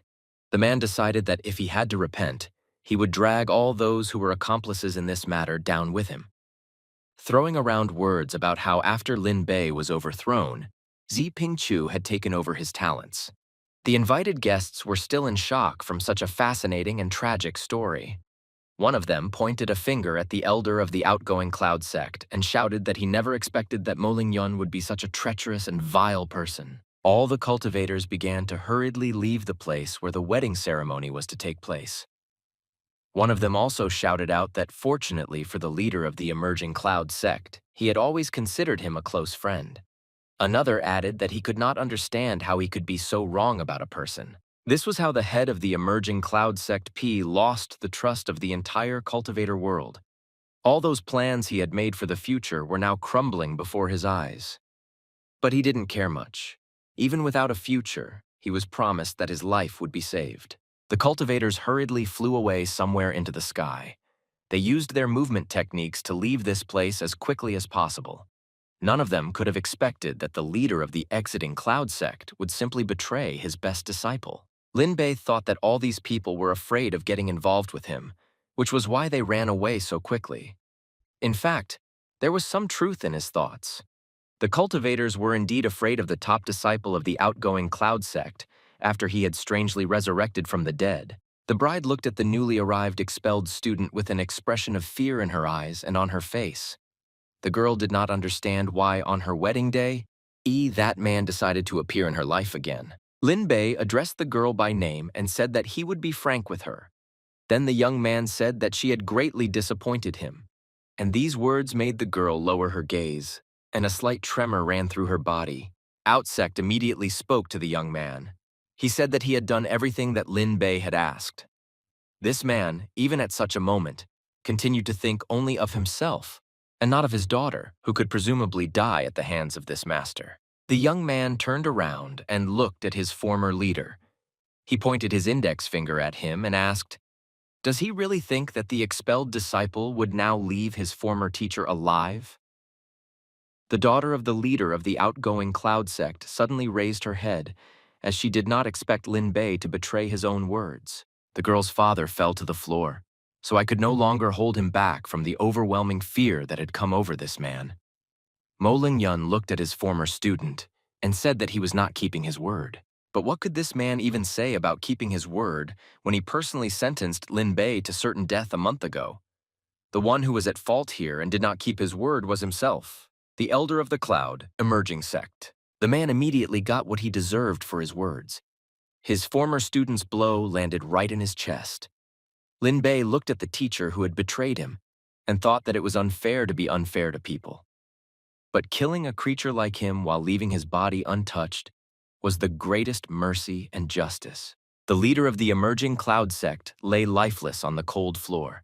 His daughter S watched everything and the unfolding picture and did not know what to do in this situation. The girl became even more horrified and began to call her father, but he did not respond. At the moment when another appeal to her father came out of her mouth, Lin Bei Po walked up to the girl. The young man said that now it was her turn to pay for her sins.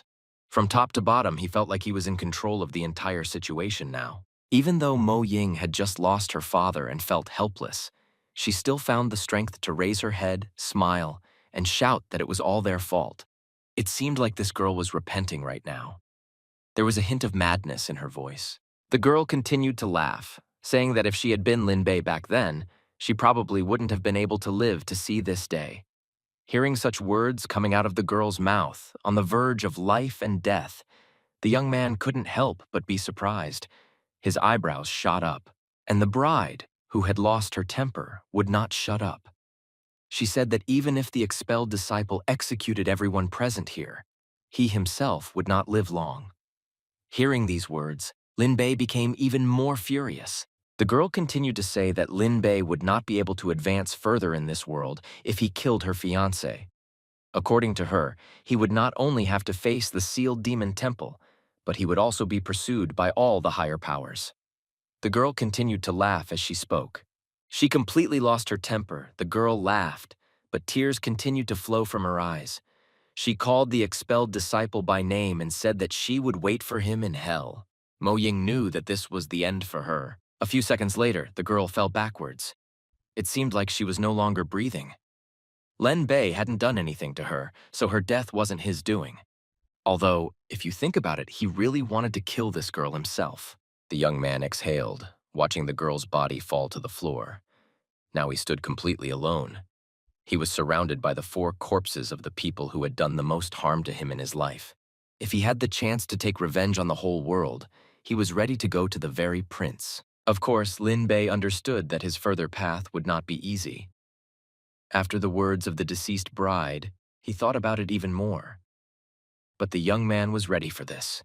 From the very beginning, having agreed to destroy everyone who had harmed him, Lin Bei perfectly understood all the conditions and shortcomings of such a deal. Now he stood surrounded by 4 lifeless bodies, with tears still drenched in their eyes.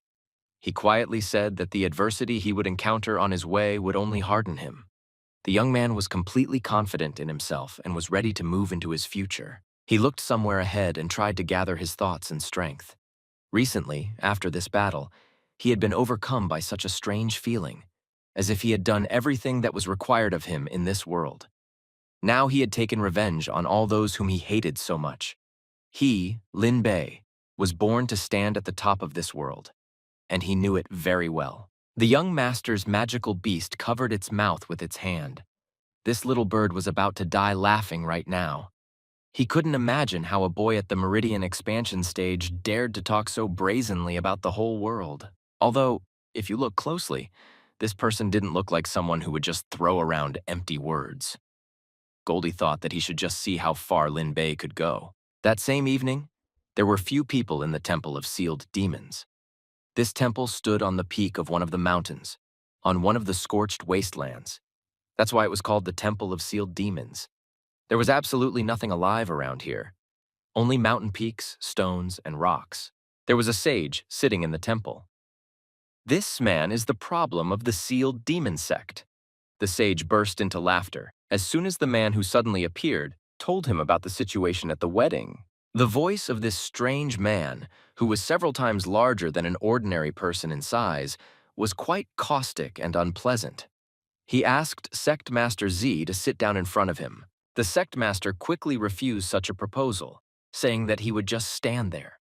It seemed that this adult man was scared and considered himself feeble and insignificant in the eyes of this person. In fact, this was the case. The person who sat on the throne in the Sealed Demon Temple was none other than Celestial Master 2. Celestial Master said that Sect Master Z was too talkative. He also added that as long as Z Fei honored him in the temple, they were family. With these words, the Celestial Master once again invited the Sect Master to sit down in front of him. If he were to accept such an offer now, it would not be considered disrespectful to Celestial Master 2. Sect Master Z finally decided to sit down after the second sentence. He was about to start a dialogue with Heavenly Master 2 when an informer suddenly burst into the temple. He said that he had an urgent report. The Celestial Master invited him in, and the informer immediately ran towards him. The man's face was hidden under a hood, and he also wore a mask. In principle, this form was generally accepted in this temple. All the servants here hid their faces. When the informer P approached the Heavenly Master and told him his news, the Heavenly Master immediately became furious, and in a menacing voice asked Sect Master Z to wait a moment. It seemed that this person was very unhappy about something. The Sect Master, who had almost sat down on the floor, looked sharply at the Heavenly Master. The Heavenly Master said that they had very bad news. Now, if the Heavenly Master himself said that some news was important, then it meant that something equal in strength to the end of the world had happened. Hearing the words of the Celestial Master, Sect Master Z was at a loss. He asked what had happened. The man wanted to quickly get an answer to his question right here and now, so his calm expression disappeared without a trace. Heavenly Master 2 said that Lin Bei, from the outgoing cloud, had returned. This man quoted the informer's words, saying that he had gone to the sect and executed Mo Ling Yun and Mo Ying. It all sounded quite scary. It only meant one thing: things would soon turn upside down. Sect Master Z couldn't believe that this exiled disciple was still alive. In his mind, it was simply impossible. He himself saw his body being thrown off the cliff. He himself took everything from him in his 5 elements. So how could that man kill 4 people so easily? Heavenly Master 2 also said that not only that, the son of the Z Sect Master, Z Fei, was also dead. The man who sat on the throne of this temple clearly did not like the fact that he had just lost the elder of the Sealed Demon Temple. Some of the disciples and servants burst into fits of laughter, realizing that the Sealed Demon Temple elder was not that strong. The father of the deceased did not understand how this was even possible. This man knew very well that Elder Zhao was at the 5th level of the Meridian expansion stage, so how could he die at the hands of this exiled disciple? The man sitting on the throne said that it seemed that Lin Bei had a big secret. The man doubted his subordinate's words and asked again if the sect master was hiding anything from the demon cult. If Zi Pingchu lied now, his head would immediately fly off. The man understood all the risks perfectly well. So I will answer honestly that he is not hiding anything. From the very beginning, he dedicated the demonic sect to all the details of his actions, and therefore he simply had nothing to hide. Master activated his hidden ability and looked straight into the eyes of the man sitting in front of him. The Heavenly Master's eyes turned bright red. This meant only one thing.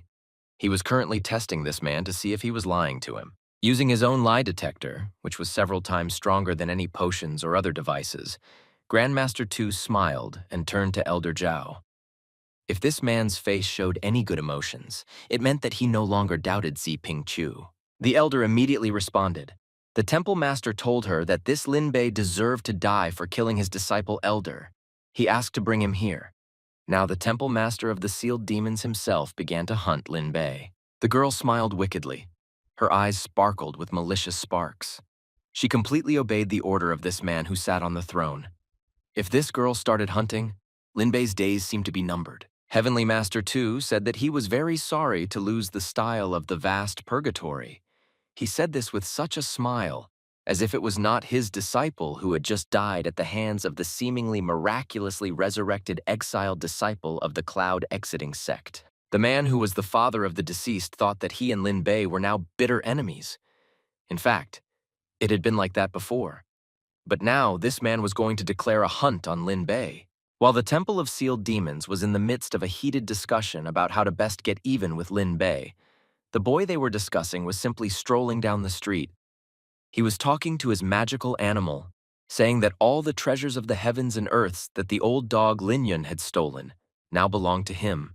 The youth also said, it was surprising that there were only 2 3-star demon cores among them, but it was better than nothing. Once the youth processed them, he would be able to break through to the 3rd level of the Meridian expansion stage. Bei's magical beast looked at all this from the side. Goldie thought that this insignificant piece of trash was a treasure to him. He remembered how in the Heavenly Palace, countless treasures, spiritual weapons, and magical weapons of all kinds were arranged in the rooms.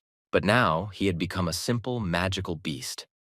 Now he felt that he missed money very much, when he could lie on the highest level amethysts, white jade beds, and absorb the best elixirs. Lin Bei looked with gratitude at the impossibly beautiful bird. Painted in golden colors, nature itself awarded such an unusual color. The dark-haired man's eyes showed pride in the work done. A bright yellow pill rolled out of the young guy's hand towards the parrot. The gray-haired one kept saying that it had helped him quite well. The parrot had an ambiguous reaction to the round pill. He only glanced at the object with disgust when the thought flashed through his mind. The lower class of the yellow level. Even dogs don't eat that. The dark background with bright flashes of light created a dramatic effect. The colorful parrot with yellow feathers, a red shirt and black pants was clearly confused by what Lin Bei was suggesting. The bird's expression is one of anger and fury. Its large dark eyes are wide open, its brows are furrowed, and its beak is tense. The bird's skin is orange in color, and there are red spots around its eyes, perhaps from contemplating the pill. Having finally lost his temper at the gray-haired man's impudence, give the majestic bird something that even dogs don't eat, he still agreed that it was better than nothing. At the same time, Lin Bei's face was as if he was going to say how good he was, but he only thought that the parrot looked very cute. Having waited until the bird swallowed the pill, the gray-haired man quickly grabbed the parrot in his hand and rushed away, saying only one word, "Let's go." Lin Bei is surrounded by majestic mountains covered with dense vegetation. Tall trees break through the rocks, and green moss and lichens can be seen on the ground. The atmosphere of mystery is created by the fog that envelops the peaks of the skyscraper-like mountains, and the soft, diffused light. The guy calmly descends the stone steps leading down the steep mountain path. The young man had that same fiery-colored parrot on his shoulder. His head was in a mess, and he began to reason about the gray-haired man's actions. That if he were going for revenge, he would have killed everyone, not to mention the sect members. Flowers, dogs, cats, he would have killed everyone. He would have even shaken an egg yolk to death. Having finished his reasoning, he concluded that the boy was too soft-hearted. He let people go, and even left the sect. How could that be? Isn't revenge a dish best served cold? A powerful explosion occurs behind the man, enveloping him in a bright orange flame. The explosion is accompanied by many sparks and dust particles, which creates a sense of dynamics and power. The shape of the explosion resembles an opening flower. Just when the parrot thought that Lin Bei was too soft, his guess was immediately dispelled. The boy's eyes were filled with madness, but he only smiled evilly when he heard a powerful explosion behind him. It seemed that the chick was not surprised by much in the gray-haired boy's actions, and only with a heavy sigh did he realize how cunning this boy was. They continued to descend down the steps of the steep slope, and the silence of the mountain forest was now broken by the sound of fire. Less than half a month had passed before Lin Bei was already at the border of eastern Xinjiang, riding on a menacing coal-black ox, and behind him were visible people carrying sacks of supplies. The poor ox had a very tired expression from the unbearable heat in the desert. His face looked as if he was about to lie down right there among the sand, and nothing else will worry him in this life. There was absolutely nothing around except sand and red mountains with sand. Laughing nervously, the old man looked for a reason to start a conversation with the gray-haired man. Turning to him, he said that their group was getting stronger. Clutching his head, the young man quickly agreed, while thinking that it was very unexpected that Lin Bei himself had fled in the company of ordinary commoners.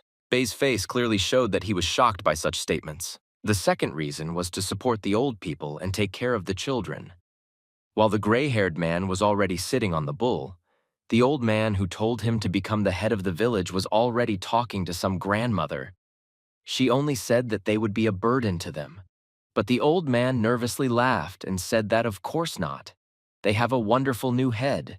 With a heavy sigh and looking into the distance, Lin Bei said that, alas, such a large number of people showed how miserable the people of eastern Xinjiang were under the oppression of the outgoing cloud sect. Heading forward, the gray-haired man said that once they crossed the desert, they would reach the southern Xinjiang, and that when they get there, let them all settle down and find a home for themselves. The old man looked at Lin Bei and said, "Chief," as he asked, "there are about 120 young people on the road with them, ready for training, and that they told everyone about the body-cleansing technique of the green bull." The gray-haired man in turn replied, "Well, although this is the simplest body-cleansing technique, it is enough to reach the first level of the enlightenment stage. And this is already a step into martial arts." The gray-haired old man with long hair was serious, drawing the protagonist's attention to the fact that he should see that they have a lot of people. He should really think about founding a sect in the South Xinjiang. This really made Lin Bei think hard. He held his head with his fist, thinking about the old man's suggestion. Maybe this really was a good idea. A winding blue river that crosses the desert. Its bright color contrasts sharply with the surrounding yellow sand, creating a sense of life in the middle of the lifeless desert. Rocks and stones of various sizes are scattered on both sides of the river. Some of them are covered with moss or lichen, indicating the presence of moisture. In the background, high cliffs and mountains are visible, giving the landscape depth. Despite the arid climate, trees and bushes grow in some places in the desert. Their green foliage creates a pleasant contrast with the yellow sand. A muscular guy with a high ponytail and a deep scar on his face said that according to the denunciation, Lin Bei must definitely pass through here. At the same time, he laughed evilly and continued that when the time came, they would simply grab him and take him to the Temple of Sealed Demons. Leaning on a small rock, the mysterious guy wearing a hat said that it would be a good day, brothers. Behind the guy were other people in similar clothes who were also talking to each other. The beautiful girl with violet eyes, like rubies that shimmered in the sunlight, just giggled. She also had ash blonde hair and dark lips, seemingly painted with cherry-colored lipstick. The old man pointed his finger somewhere into the distance and addressed Lin Bei as a master, saying that there was a crescent moon spring ahead and that he could rest there in peace. Confused, the gray-haired man was surprised at how quickly the old man renamed him a master, but trying not to show it, he agreed that they would make a stop there. The guy with the high ponytail asked, "What's the matter? Why are there so many people with Lin Bei?" From a distance, it really looked impressive after all. There were about 120 people following the new leader. The guy in the hat was also worried and put forward his own guess. Did he take the entire sect of the emerging cloud? To which the ash-haired girl called him off as a dumb dog, answering that he should take a closer look. With him are the old, the cross-eyed, the lame, and the sick, and a couple of ordinary youths. Nothing to worry about. They continued to look out for the gray-haired man, who was riding the bull as if nothing had happened. The old man with long hair was still hanging around nearby, and behind them were people who were carrying supplies in the form of water and food. Bei's face clearly showed anger and self-confidence. What a pity that they were just a bunch of worthless dogs. The foot is shod in dark shoes with golden elements. The muscles of the foot are tense, which speaks of Lin Bei's strength and dynamics. A small cloud of dust raised by the same foot rises upward. The gray-haired man was completely confident in his own strength. He would definitely not be afraid of the enemy.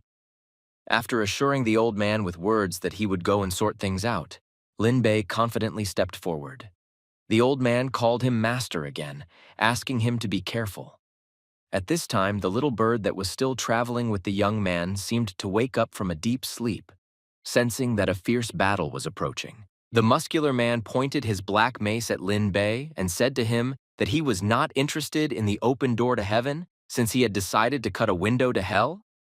However, such threats did not bother the beautiful and excellent young man. The guy with the scar on his face kept shouting from the top of the cliff that Lin Bei deserved to die for insulting the sealed demon temple, so let him accept it. From afar, he was not at all threatening, and the gray-haired guy who stood at the bottom of the cliff calmly listened to the threats directed at him. Bei's face showed confidence in his words and actions. He gestured with his hand to come closer, while simultaneously saying words for him to attack. The boys from the temple rushed down the steep cliff one after another, their eyes filled with madness and killing intent. One of them began to say encouraging words. "Forward, brothers, wealth and prosperity are right in front of them."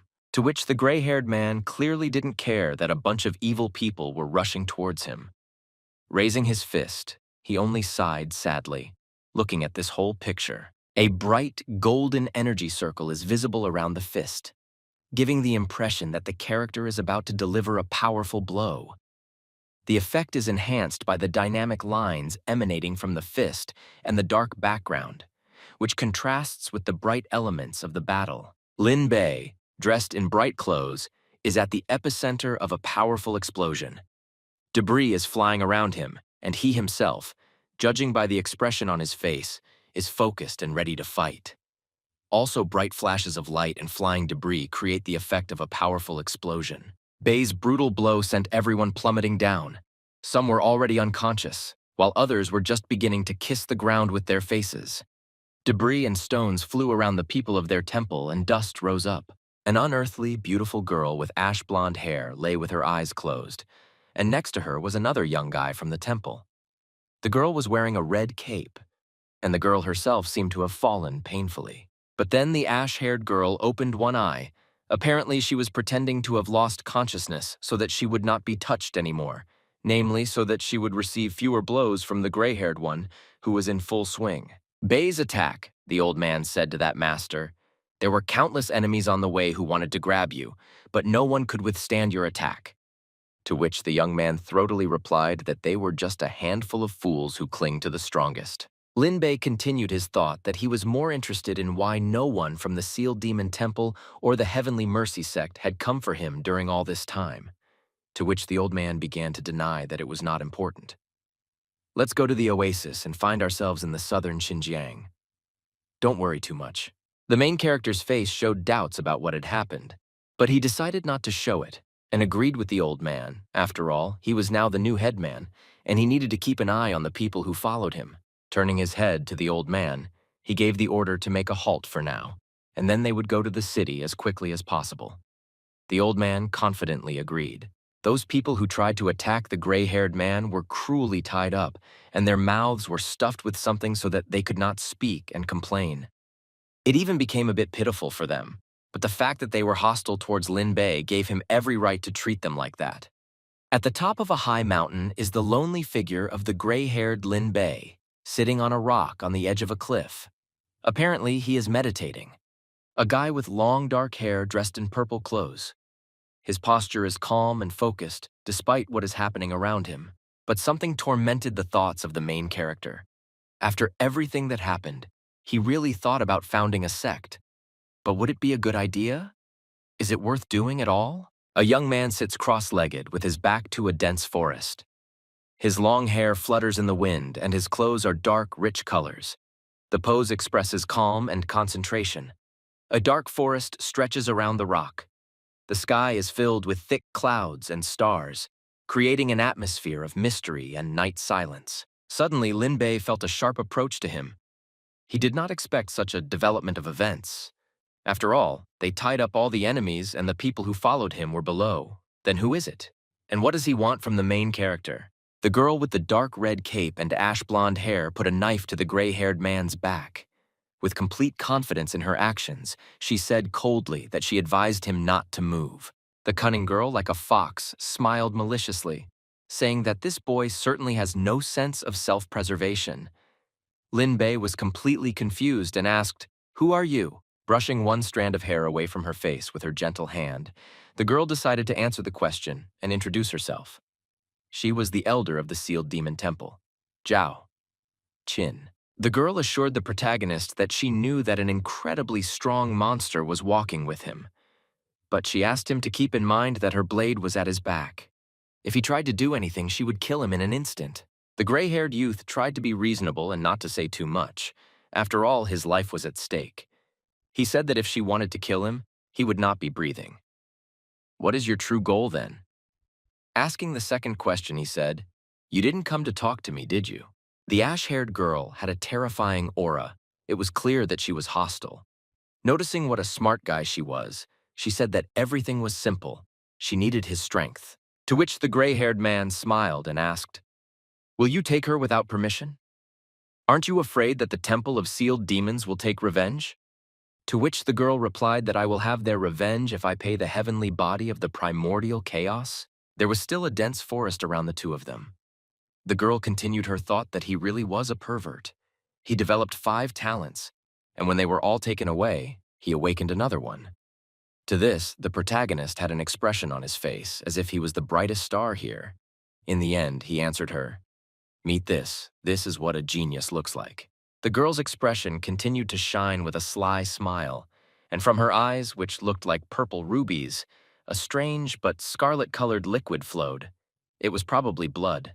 The girl has pale skin, large, wide-open eyes with bright red pupils, which give her an ominous appearance.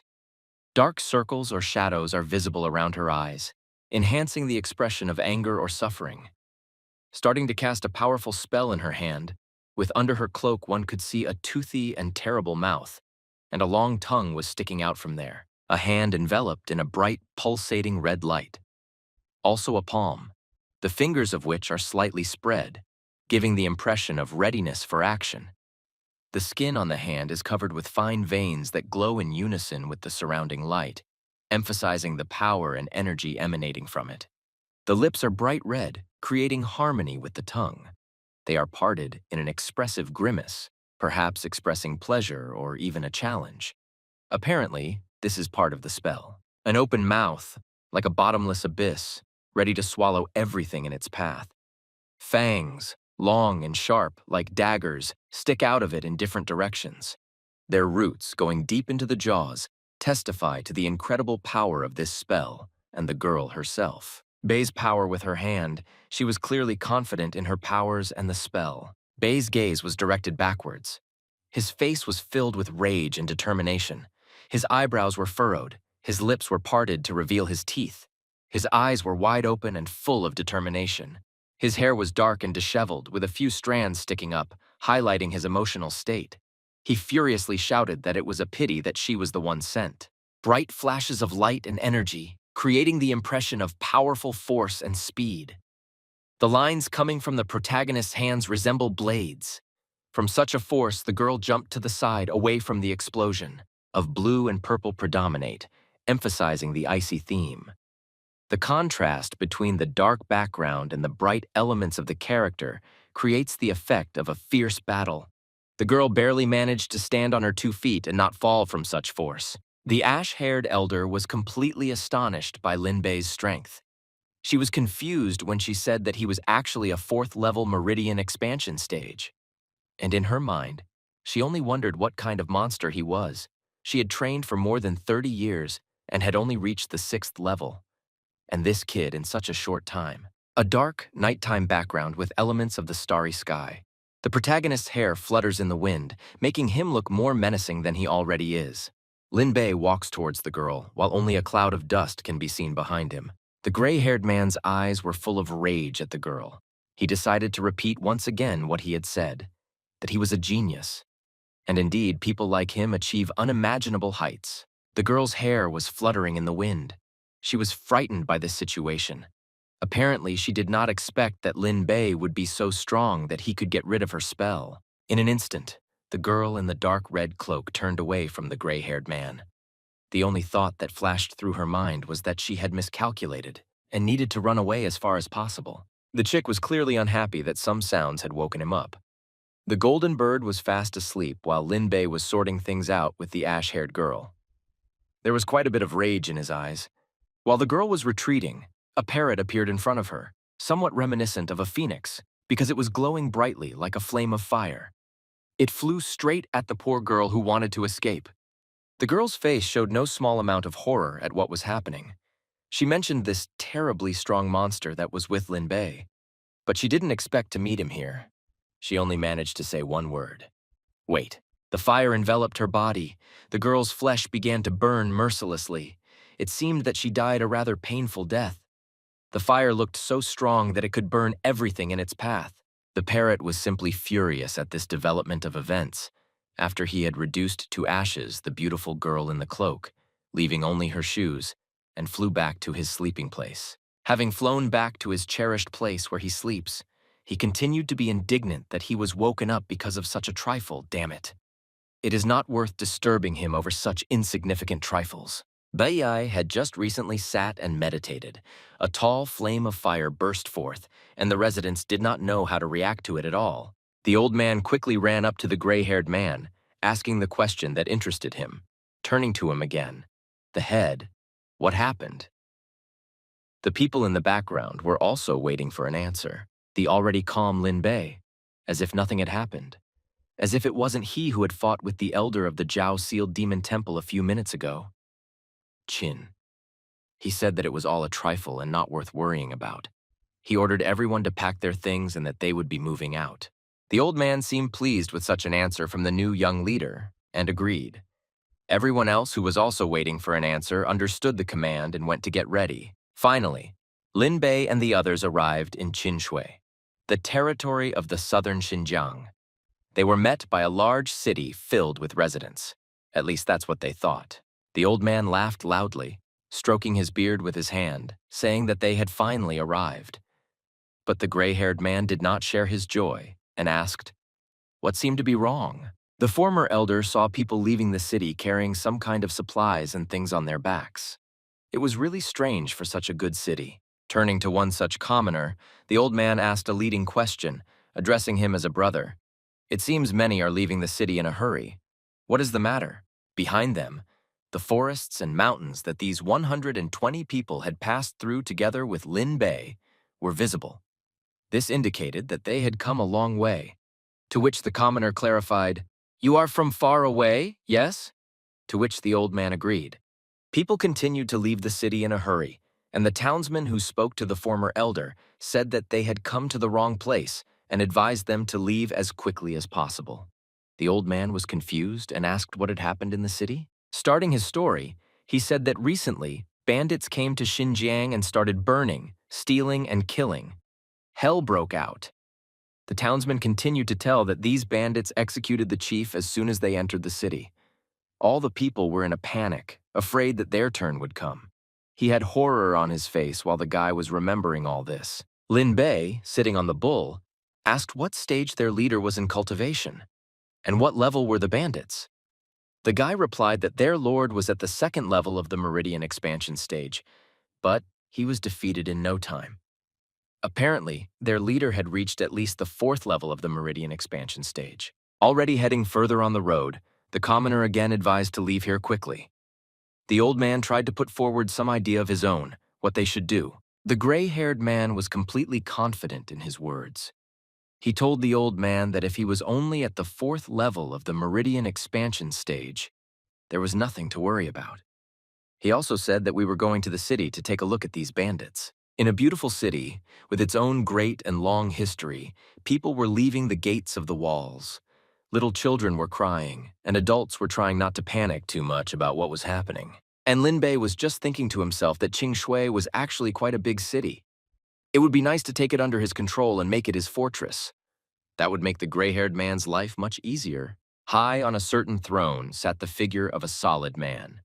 In front of him stood several subordinates, and this situation took place in the Lord's mansion.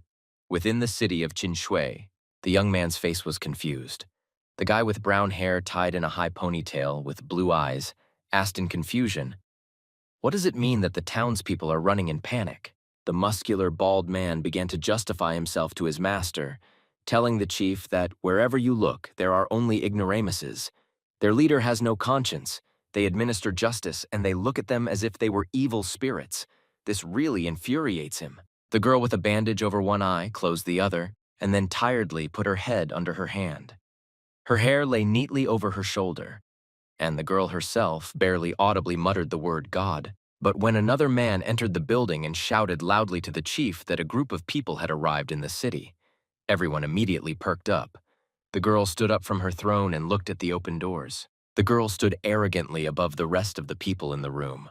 She loudly asked if the man was telling the truth. The man with the bob smiled and said that it was absolutely true. When the chief asked where they were, he answered that they were in the inn. The warlike girl with blue, heavenly eyes smiled brightly and even playfully. And then, the same girl with a black headband and a high ponytail stretched out her hand to them. She narrowed her beautiful eyes and ordered to quickly take her to them. After only a few moments, another building was visible in front of them. There were a few people walking around it, but the house was truly magnificent. Various wooden carvings, stairs, balconies, and a patterned roof. Approached Lin Bei.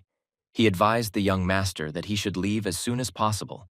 After all, Qingshui was not the best place to stay for a long time. While drinking tea, the young man replied that there was nothing to worry about. Then he asked for some food. The man immediately turned around and walked away from the table where the village elder, his granddaughter, and the unshakable young man were sitting. The elderly servant said that everything would be as he said. Horses were racing at breakneck speed along the busy streets of the city, right on the asphalt. Their hooves or a small part of their mane were burning. One of the passers-by turned around abruptly. At the same moment, he froze in place from fear, not knowing what to say. It seemed that even a cold sweat appeared. He opened his eyes wide and then said that they were robbers. The red-eyed man in the inn heard this announcement almost immediately. He squinted and quietly muttered that they had shown up quickly. The sergeant and the girl in pink looked at the guy who was about to leave and heading for the exit. He exhaled tiredly, closed his eyes, and said that everything was fine. A horse with a fiery mane and flames instead of hooves stood near the inn. The most majestic horse was ridden by the same warlike girl with the eye patch. The others were riding ordinary horses behind her. Lin Bei slowly approached the bandits. The fire was reflected in the girl's heavenly eyes. She smiled slightly as she looked at the boy in front of her, and then asked if this was where he was looking for shelter. The red-eyed man nodded immediately and smiled back at the girl. He said that it was right here. There was a sleeping bird on the guy's collar. A few moments later, the girl was able to jump off her horse without burning her red outfit with black sleeves. Even her long hair didn't catch fire. The guy looked at her in surprise. The girl immediately ran closer to Lin Bei and pulled him towards her, hugging him. She cried out pitifully that this guy was a very good person. The girl tried to portray real tears and pity for him. The entire band of bandits who were behind her didn't even know what to say. Some decided to just close their eyes. Others, along with her, burned with shame, insisting that they didn't really know each other. But the man was immediately removed from the girl. He blushed slightly, but looking at the robber with a tired look, said that if she had something to say, then she should cook more gently. The girl immediately tried to clear her throat in response, hoping that the atmosphere around her would stop being so awkward, even for a moment. But then the lady came up to the guy and grabbed his hand. Then she led him to the inn, saying that this was not a suitable place for conversation, and therefore they should go inside. Behind the girl stood two more bandits. They were sitting at the same table, opposite each other. The lady extended her hand to him, saying that since they were refugees, she offered them to stay in Qingshui. The lady almost sparkled and dazzled with her snow-white smile. She closed her eyes and clapped her hands, saying that in that case, her people would take care of their resettlement. The red-eyed man, having heard the lady's answer, decided to cautiously ask if the girl was afraid that he might turn out to be a bad person. The girl with the sky-blue eyes jumped up from her seat, almost screaming that if she was able to capture the city, then she would definitely have enough strength to defend it. But the boy only forced a sarcastic smile. After a few moments, he asked what would happen if he said that he had insulted the temple of sealed demons. The two bandits behind her, their eyes wide with emotion, stared at their boss's interlocutor. They almost exclaimed a question about what he had done. The girl asked again if the guy was serious, and if he had really insulted the temple of sealed demons. But Lin Bei, spreading his arms out to the side with a slight grin, calmly responded with the words that he had killed their best student, as well as the local elder. The lady slammed her fist on the table. The lady was frantically looking for a way out of the situation. She should have kept her emotions under control, but fear was clearly visible on her face, especially in her blue eyes. She said that the Temple of Sealed Demons was located in eastern Xinjiang, and they were in southern Xinjiang. Their paws could not reach them. And besides, she could still handle it. But leaning closer to the lady, Lin Bei asked more quietly, looking at her slyly, what would happen if the sects of the scorching sun, inexhaustible swords, countercurrent, and also heavenly power joined them? The bandit didn't know what to do with herself anymore. It seemed as if she was already sweating coldly. The lady said that the scorching sun and heavenly power sects were in northern Xinjiang, and the inexhaustible swords and counterfire sects were in western Xinjiang. She laughed awkwardly, reminding them that they were still in southern Xinjiang. The boy stood up from the table and leaned against the wooden curtain that was supposed to hide them. Lin Bei smiled and then said that he hadn't expected the bandits to be so brave. The lady remained silent. But then, the man's gaze changed in an instant. From relaxed, it turned into stern and tired. Lin looked at what was happening in front of him. It was as if lightning had passed him. All three robbers lay on the floor unconscious, and without badges, they were all frozen in a certain strange pose, exhaling the air that remained in their lungs. Looking at this picture, the guy decided to shake his hands against each other, and then, wearily, said that he thought that this robber was brave. One of the servants decided to go into their room, but before him appeared a curious picture, as only one young man out of 4 boys still stood on his 2 legs and was conscious. The old man decided to ask the chief what was going on here. He was very worried and even scared.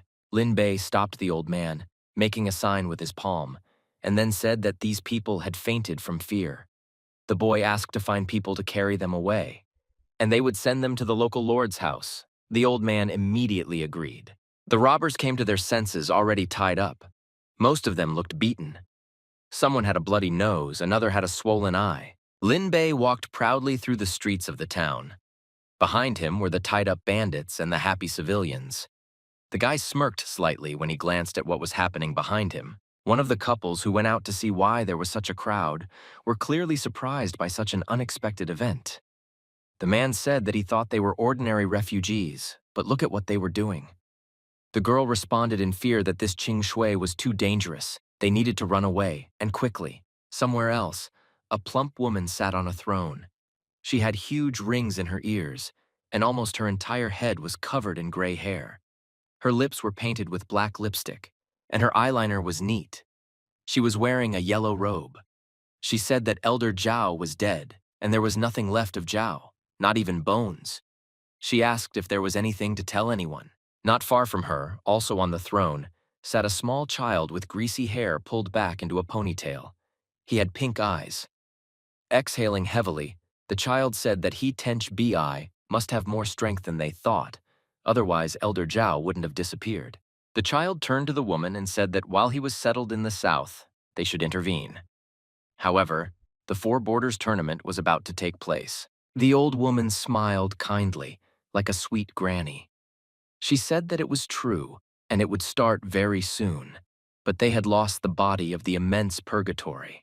Although in other sects there were still children with heavenly talents. The girl decided to put her hand, with a black manicure, on her knee, covered by a yellow robe, and then the woman stood up from the throne. From his robe came out various pieces of clothing. They all seemed to float next to her. The girl said that before that, Lin Bei should be discussed again. She ordered to start training the disciples. They still need to participate in the 4 Borders competition. The full girl smiled brightly and kindly. She stood up from her throne and waved her hand at the silhouettes that stood on either side of her. Squinting her eyes, she ordered them to move away. The space around the woman immediately began to change. A bright fire lit up in the places where the servants had stood. It was like magic, because it appeared out of nowhere and went into nowhere. The woman's robe flaps rose high up, right above her head, and then the girl's eyes opened. But there was nothing human about them.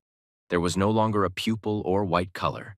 They shimmered with black or red lines, as if the woman was under hypnosis. But moments later, she suddenly leaned closer to the ground. Her facial skin wrinkled, and then the woman bared her teeth, showing sharp fangs. The woman's eyes glowed bright red, and magic rose from her hands. She screamed that everyone was annoying her, and what was the point of keeping them at all?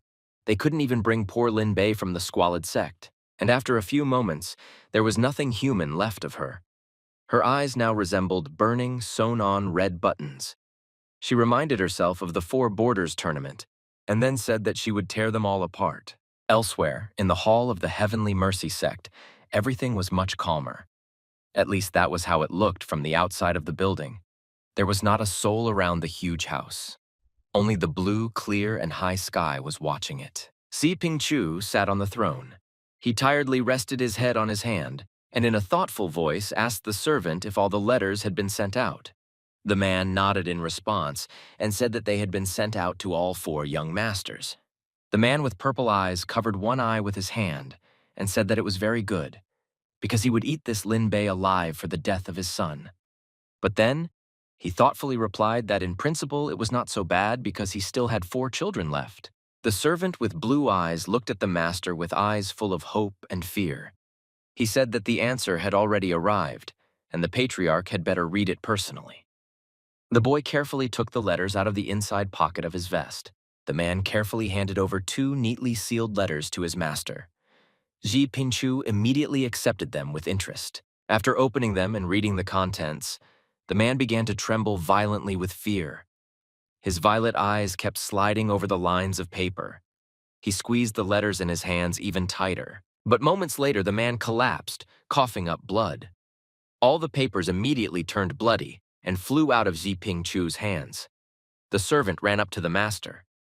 The letter was an appeal to his father, saying that the Four Borders tournament was coming, and he should devote himself to cultivation in order to expand the sect's capabilities. And one day, they would be able to avenge his brother's death. Elsewhere, everything was happening no less calmly. Before the eyes of a certain man, everything was big. He still couldn't come to his senses. Before his eyes lay the familiar, trembling body of the robber, and next to him another one. The man closed his eyes, quietly laughing at his own stupidity. Opening her eyes once more, there were 2 robbers in front of the girl, familiar to her. The largest one was just trying to get up from the cold floor, while the second one was trying to stay on his feet. The girl suddenly stood up from the floor. She grabbed him with one hand and her head, which still hurt, with the other. Her heavenly eyes were full of fear. Sitting on the cold floor, she thoughtfully said that she most likely had a nightmare. In front of the girl stood her 2 bandits. They looked at the girl with fear and, barely audibly at the same time, asked a rhetorical question. What did they do?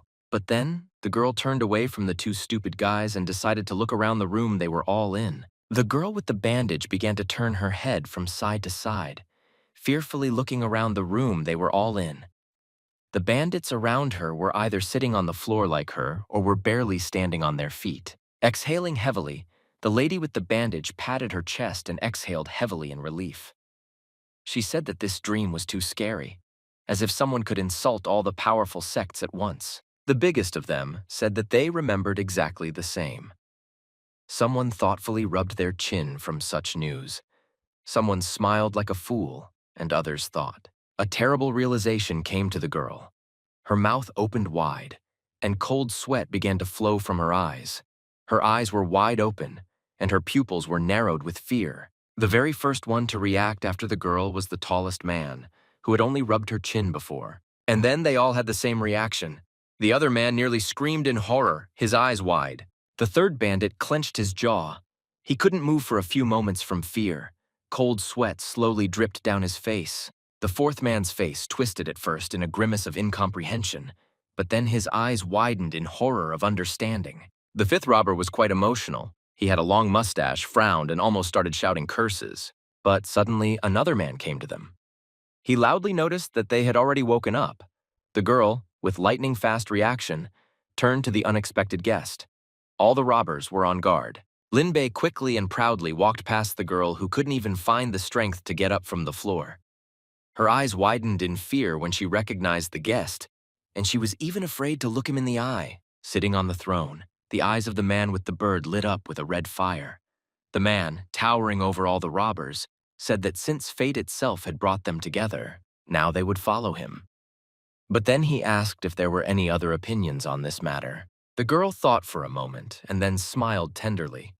Cold sweat was still running down her face. She clenched her palms and narrowed her eyes, wondering if the bandits had the option of simply leaving. The guy with red eyes smiled slyly, looking at the girl in front of him.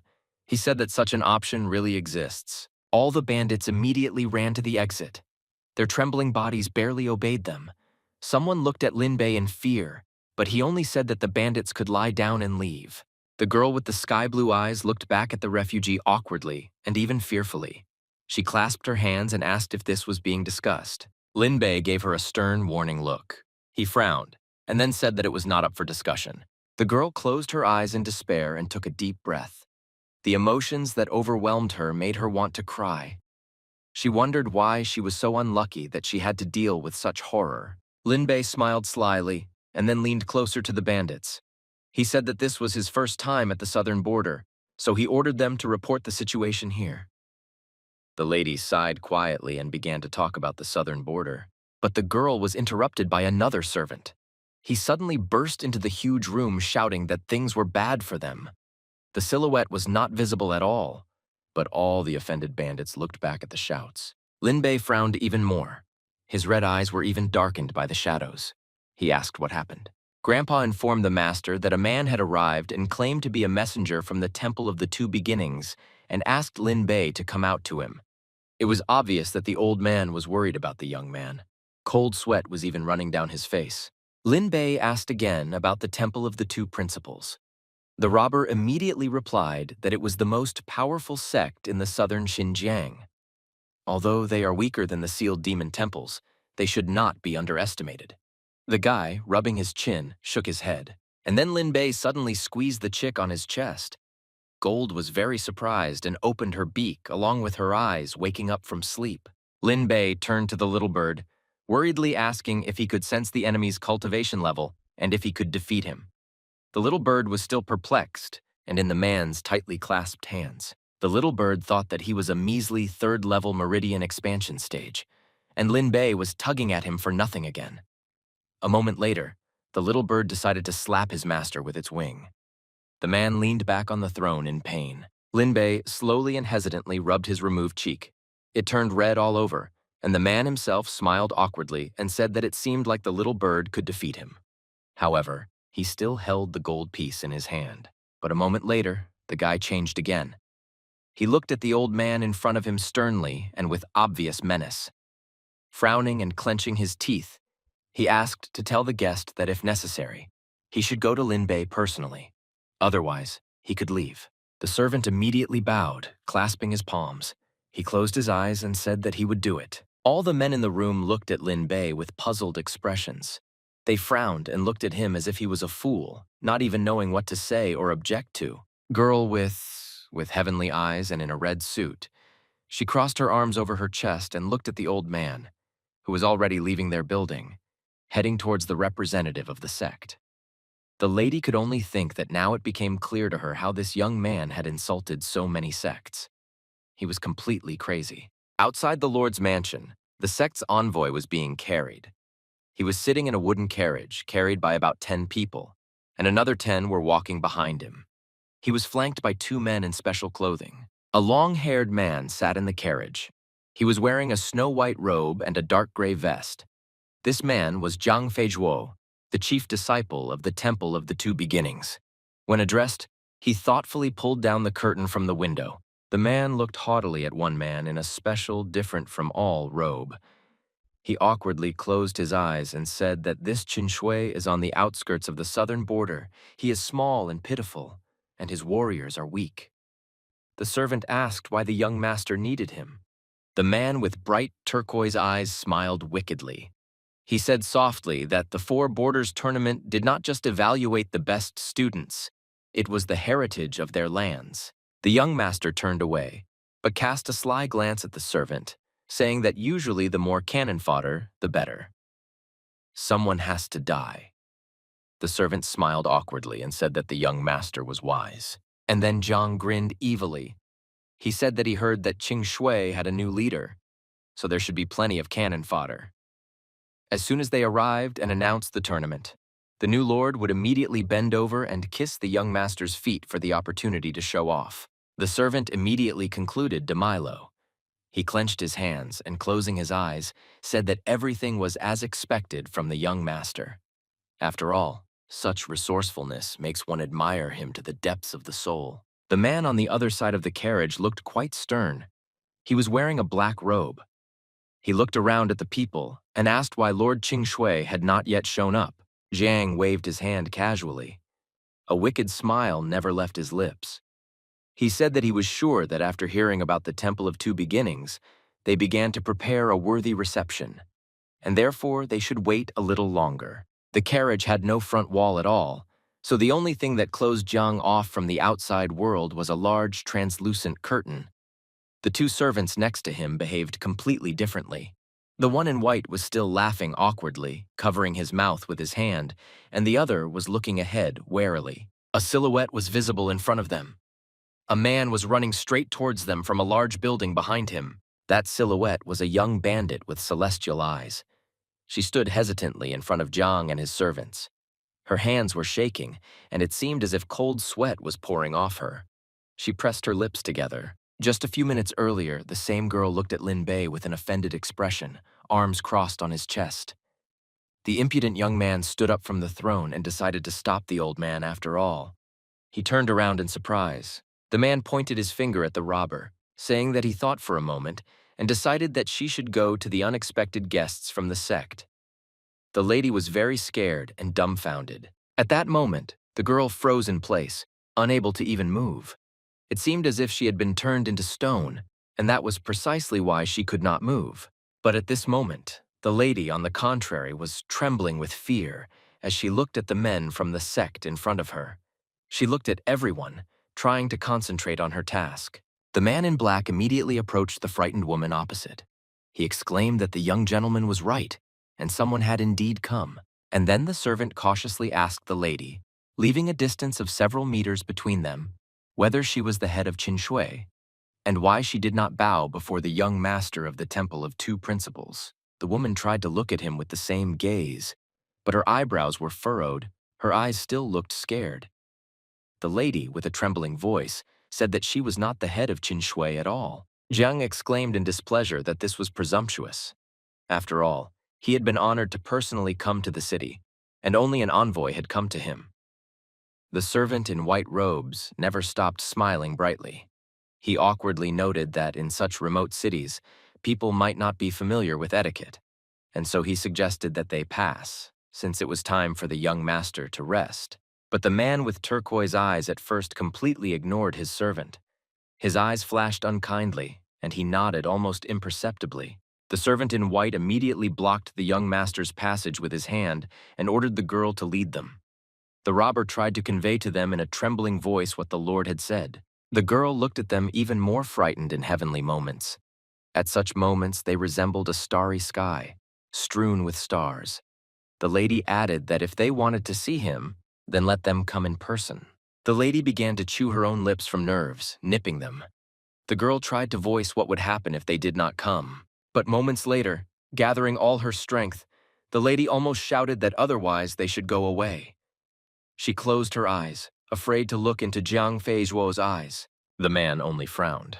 He looked at the messenger in front of him with bewilderment and mockery. And then, a blow of purple power passed through the place where the girl stood. It was fire, and the blow from it spread to the nearest places like an earthquake. But the bandit managed to delay it, and therefore she was not affected. Jiang shouted that their lord was impudent. The girl tried to turn away from such a dangerous guest. Looking at Jiang with apprehension, the lady said that she had conveyed all the words of the leader, and then, asking for forgiveness, said that it was time for her to go. Jiang Feizhuo said that the lady would need to go with him. The two servants immediately looked at their young master with interest. The man with turquoise eyes frowned. He said sternly that he wanted to see how capable the local lord was. The young man rose haughtily from his carriage and then followed the girl, followed only by his two loyal servants. Entering the building, the girl turned to Lin Bei and said that she had conveyed his words. The lady pressed both hands to her chest. A young man with red eyes and long hair sat lazily on the throne. He leaned back against the back and placed his hands on his stomach. Lin Bei told the bandit that this was very good. Finally entered the building, a huge hall. He raised his chin proudly, walking closer to Lord Qing Shui. Lin Bei thought that this was just a piece of trash at the second level of the Meridian expansion stage. The man with turquoise eyes smiled slyly. He sighed heavily and introduced himself, saying that he was the master of the Temple of Two Beginnings, Zhan Feizhuo. The man walked closer to Lin Bei and asked if the young man on the throne was the Lord of Qing Shui. But the red-eyed boy didn't strain himself at all. He scratched his ear and didn't even think to look at the trash under his feet. Jiang raised his index finger at the young man on the throne and asked what kind of arrogance this was. The young master ordered him to come down to where he was standing and talk to him. Then Lin Bei was stunned. He opened his eyes wide, looking at the insignificant boy below him. He asked if the young master deserved this. Then the young master lost his temper because of Lin Bei's dismissive answer. He shouted that Lord Qing Shui was truly a madman. He asked if he knew what the Temple of Two Beginnings was. After all, he could destroy his entire town with just a wave of his hand. A moment later, the young man with the chick on his chest sternly glanced at him with red eyes. He tensed up, put his hand on his knee. Lin Bei said that he could risk trying. Zhang Feizhuo's face twisted into a grimace of disgust. He closed his eyes, trying to console himself with the thought that he should act more calmly. After all, it was clear at a glance that this was just an ordinary peasant, and Lin Bei had no idea how powerful the Temple of Two Principles was. The young gentleman exhaled heavily, realizing that he needed to remember his goal for the first time. Opening his eyes, the young man looked quite calm. He raised a lecturing finger up, addressing Lord Qin Shui. The young master enthusiastically said that he had come to bestow the greatest opportunity. The Four Borders tournament was about to begin. A man is allowed in Lin Bei City. Bring warriors to their temple to participate in the competition. The red-eyed boy opened his eyes wide. They were clearly filled with excitement. He asked again about the Four Borders tournament. Zhang Feizhuo spread his arms out to the sides, smiling wickedly, and then replied that if Lord Qin Shui's warriors distinguished themselves, they would be able to achieve unprecedented heights. Lin Bei almost immediately said that he would participate in this tournament. He rested his head on his hand again. The young master said that this was very good, and he believed that the Lord was aware of the current bodies. But the Lord interrupted the young man. He said that he would not represent their Temple of the Two Beginnings, but the Temple of Qin Shui. Jiang clearly did not expect such an answer from the lord of a small town. He was very surprised, not even knowing what to say. Lin Bei looked at the man below him with a smile on his lips. He asked if the young master thought that the lord would become cannon fodder for the other side. The servant in white pointed his finger at the lord. Magic began to appear around him. Bright red fire surrounded the servant, moving after his hands. The man shouted that this was unheard of impudence. After all, his young master, a virtuous man, had personally come to give them the greatest opportunity, and they were being impudent in response. The servant said that they had no shame at all. The servant in black robes crossed his arms over his chest. He looked sternly at the man in front of him. A bright fire was circling around him in the same way. It wrapped around the servant's entire body. The same one asked the young master to kill the lord because he was too impudent. The young master no longer wanted to hide his anger and disgust towards the lord. He looked sternly at Lin Bei and then said that since the boy was so eager for death, Jiang would grant it to the lord. 2 fireballs appeared from the young man's hands. They were long and fast, and therefore in a matter of moments they were already far from the young master. The 2 servants who had been standing on either side of the young master also charged into battle, saying that it was time for the lord to die. Bright flames swirled around their bodies, but Lin Bei looked at them with boredom. But when their magic got too close to the red-eyed boy, he decided to just lazily raise his hand. The golden ornaments on his hands immediately began to shine. The two servants instantly flew to the other end of the hall. There was no trace left of their talents. They struck Lin Bei with all the force of their blows, crashed into the wall. Jiang Feizhou turned around in surprise, looking at his loyal servants. Lin Bei looked at Jiang mockingly. He smiled broadly, asking if he wanted to help him and kill him at the same time. The man waved his hand. The young master turned to his opponent. Jiang looked at him sternly and then said that he had managed to conquer Qing Shui. And he really had some ability. So young, but he had already reached the second stage of meridian expansion. Lin Bei was quite worthy of the master's helping hand. And then the man stamped his foot a couple of times. Purple patterns formed on the floor with his feet, and there were snow-white convolutions on them. It resembled a dance of smoke. But after a few moments, Zhang stood on the image of Yin Yang, and next to him was a circle of purple magic. It towered, creating impassable walls. The girl found herself in the walls of the young master. He said that his palace Liang Yi had the best formations. Another circle appeared on top of the man with turquoise eyes. He crossed his arms behind his back and said that this formation was called the yin-yang of heaven and earth. Zhang smiled slyly and insidiously. He informed Lin Bei that even if a third-level meridian expansion stage expert was caught, he would be locked in this formation, unable to move. Then the young master walked towards Lord Qin Shui on the throne. He smiled like a madman. His polite tone of voice changed. He said that he would not kill Lin Bei right away. After all, he would first break every bone in his body. The young master wanted him to bear responsibility for his insults. But Lin Bei only let out a tired sigh as he looked at the threatening young man in front of him. He rose abruptly from the throne, leaning on its armrests. The man thoughtfully asked whether Jiang was mocking him or not. The boy with turquoise eyes was stunned. He opened his own eyes wide in bewilderment, incomprehension of how this could be. Jiang raised his index finger at him, loudly asking how the Lord could even move. Lin Bei was slightly surprised by the young master's violent reaction. Zhang's magic approached the Lord's feet. Purple light enveloped all of his shoes. Lord Qing Shui said that there was one simple way to break the formation. But after a few moments, there was no trace of magic left. Lin Bei's magic was able to drive away all the talents of the young master in a second. Now, only lines of fire emanated from the red-eyed guy. He smiled weakly but contentedly. Jiang smiled again as if he was mad. His eyes lit up and turned red, but he smiled widely, showing his snow-white teeth. He called Lin Bei a good guy because he was good at creating a formation. He admitted that he underestimated the enemy, but in that case, they would find out about it now. Suddenly, Jiang's physique began to change. It became stronger with each passing second. More muscles grew on his body, abs, and the man himself grew in height. At the same time, the guy did not stop smiling and clenched his fists. The man ran towards his opponent with inhuman speed. It seemed as if lightning was even coming from Jiang. He said that the Lord had the honor of dying at the hands of the master assassin with 7 bodies. Towards Lin Bei. They were exact copies of the young master, only with more muscular bodies. They all smiled brightly as they surrounded Lord Qing Shui and were about to kill him. But Lin Bei didn't seem to be tense at all. On the contrary, he smiled slyly, and then his red eyes lit up with mad excitement. The man kicked one of Jiang's spears hard in the head. The other one was stunned for a moment and staggered back. He pushed his head down to the floor, pressing his shoe right into his skull. He almost screamed in pain as he fell to the floor. The stone floor began to break under him. Lin Bei did not stop smiling for a second.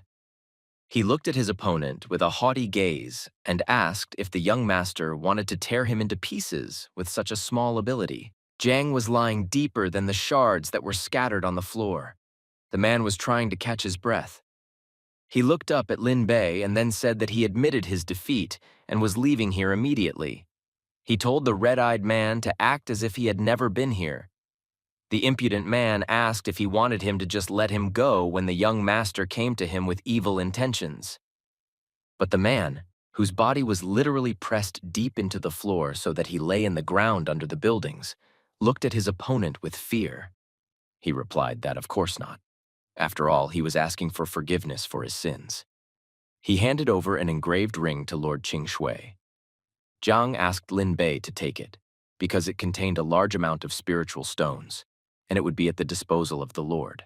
Lin Bei looked at the defeated guy very strangely. He looked at him with bewilderment while slowly laughing.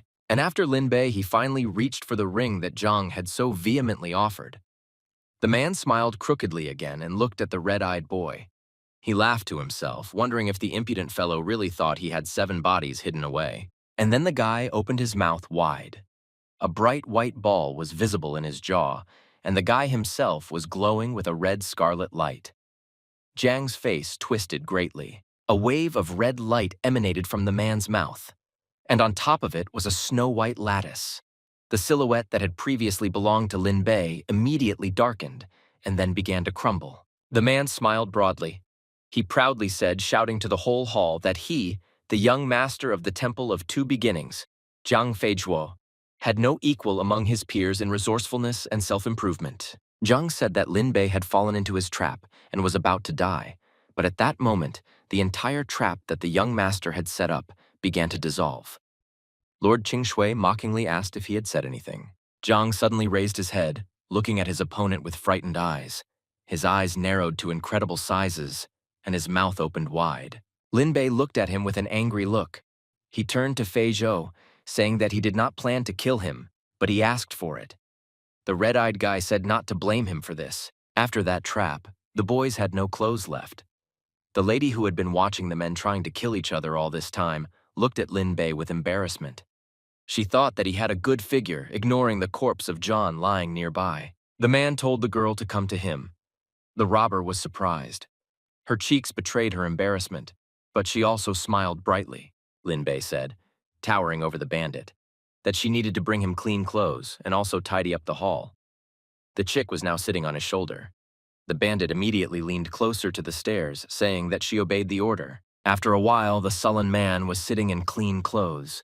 The chick was hiding again on his chest, falling asleep. Then the man leaned back in his throne and looked at his hands. He said that they needed to continue talking about what was happening in the south. The bandit stood before him. She clasped her hands and replied that southern Xinjiang was the most restless of the 4 major territories. And then the girl smiled, wondering if she had hit her head. She hadn't told anyone what she knew and what she didn't. The lady thoughtfully rubbed her chin. And then she said that there were more advanced forces in those territories than in the other 3 territories combined. Lin Bei looked at the girl's silhouette sternly.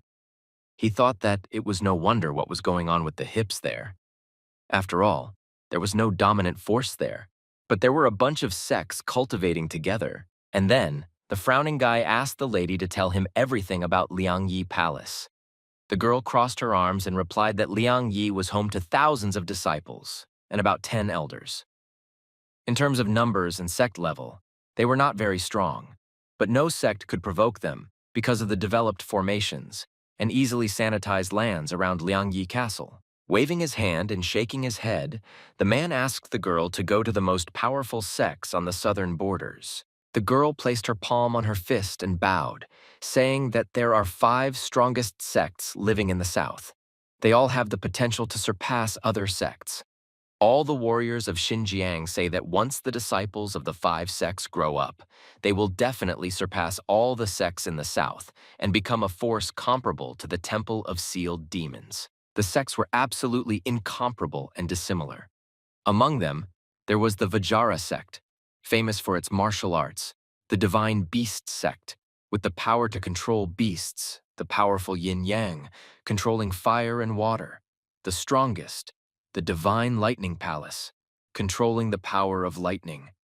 Perhaps this sect will be able to compare with the Sealed Demon Temple the fastest. The girl, who had all that information in her head, shook her head and closed her eyes. She only said that in addition to those 5 sects, there were 20 more worthy sects that were at the same level. The man asked wearily if it was because all the young disciples of these sects were strong, or if they had geniuses. The lady sighed heavily, saying that, of course, there were geniuses. Lin Bei asked whether these geniuses themselves were able to awaken their heavenly talent. The lady was very surprised by this question and opened her eyes wide in amazement. The girl almost shouted out the words that among the 5 major sects, there was only 1 disciple with an earth-level body. Even so, these sects were dedicated to cultivation. She opened her sky-blue eyes wide. Linbei put his head on his hand and said that they would probably protect this genius to death, and then laughed slightly. The man added that he was afraid that he would have to face him. The man only exhaled heavily again after a moment. The man wearily asked to tell him in as much detail as possible about this tournament of the four borders. The girl looked at him in bewilderment, scratching the back of her head. She asked about whether the Lord really didn't even know about this. The man leaned back on his throne and closed his eyes. He answered the lady, saying that he had dedicated his life to a small sect and had heard of this tournament, but he did not know the details. The girl was very angry at the man in front of her. She thought about how a small sect could create a monster like him. The girl immediately decided that it was obvious that he just wanted to test her. She thought that she couldn't be fooled at all. But in fact, the bandit just raised her finger instructively and smiled softly. She replied that the Four Borders tournament is the main event of the four major regions. After all, it not only decides the distribution of resources across these territories, but also determines the future of each sect and each warrior. The lady smiled brightly and clenched her fist. She said that all sects participate in the tournament, regardless of their size and strength. If a lord reaches the end and enters the top 10, he can obtain the treasures of the four regions distributed by place. The bandit said that if Linbei could enter the top 4, these 4 sects would be able to gain the support of the founder of the hidden world. He was a sweet grandpa who extended a helping hand to the strongest sects. The lady added that the most outstanding disciples would be able to enter this hidden world to gain experience, improve their level, and find the path to immortality. At that moment, the chick decided to cough. Water almost flowed from his beak. He heard the conversation of 2 people and thought about the path to immortality. Indeed, it seems that he is not afraid of anything, looking at their life. What to say about immortality, if at least he managed to touch a particle of it, and that would already be wonderful. The little Goldie started to bite the man's shirt. He tried to wave his hand to stop the little bird.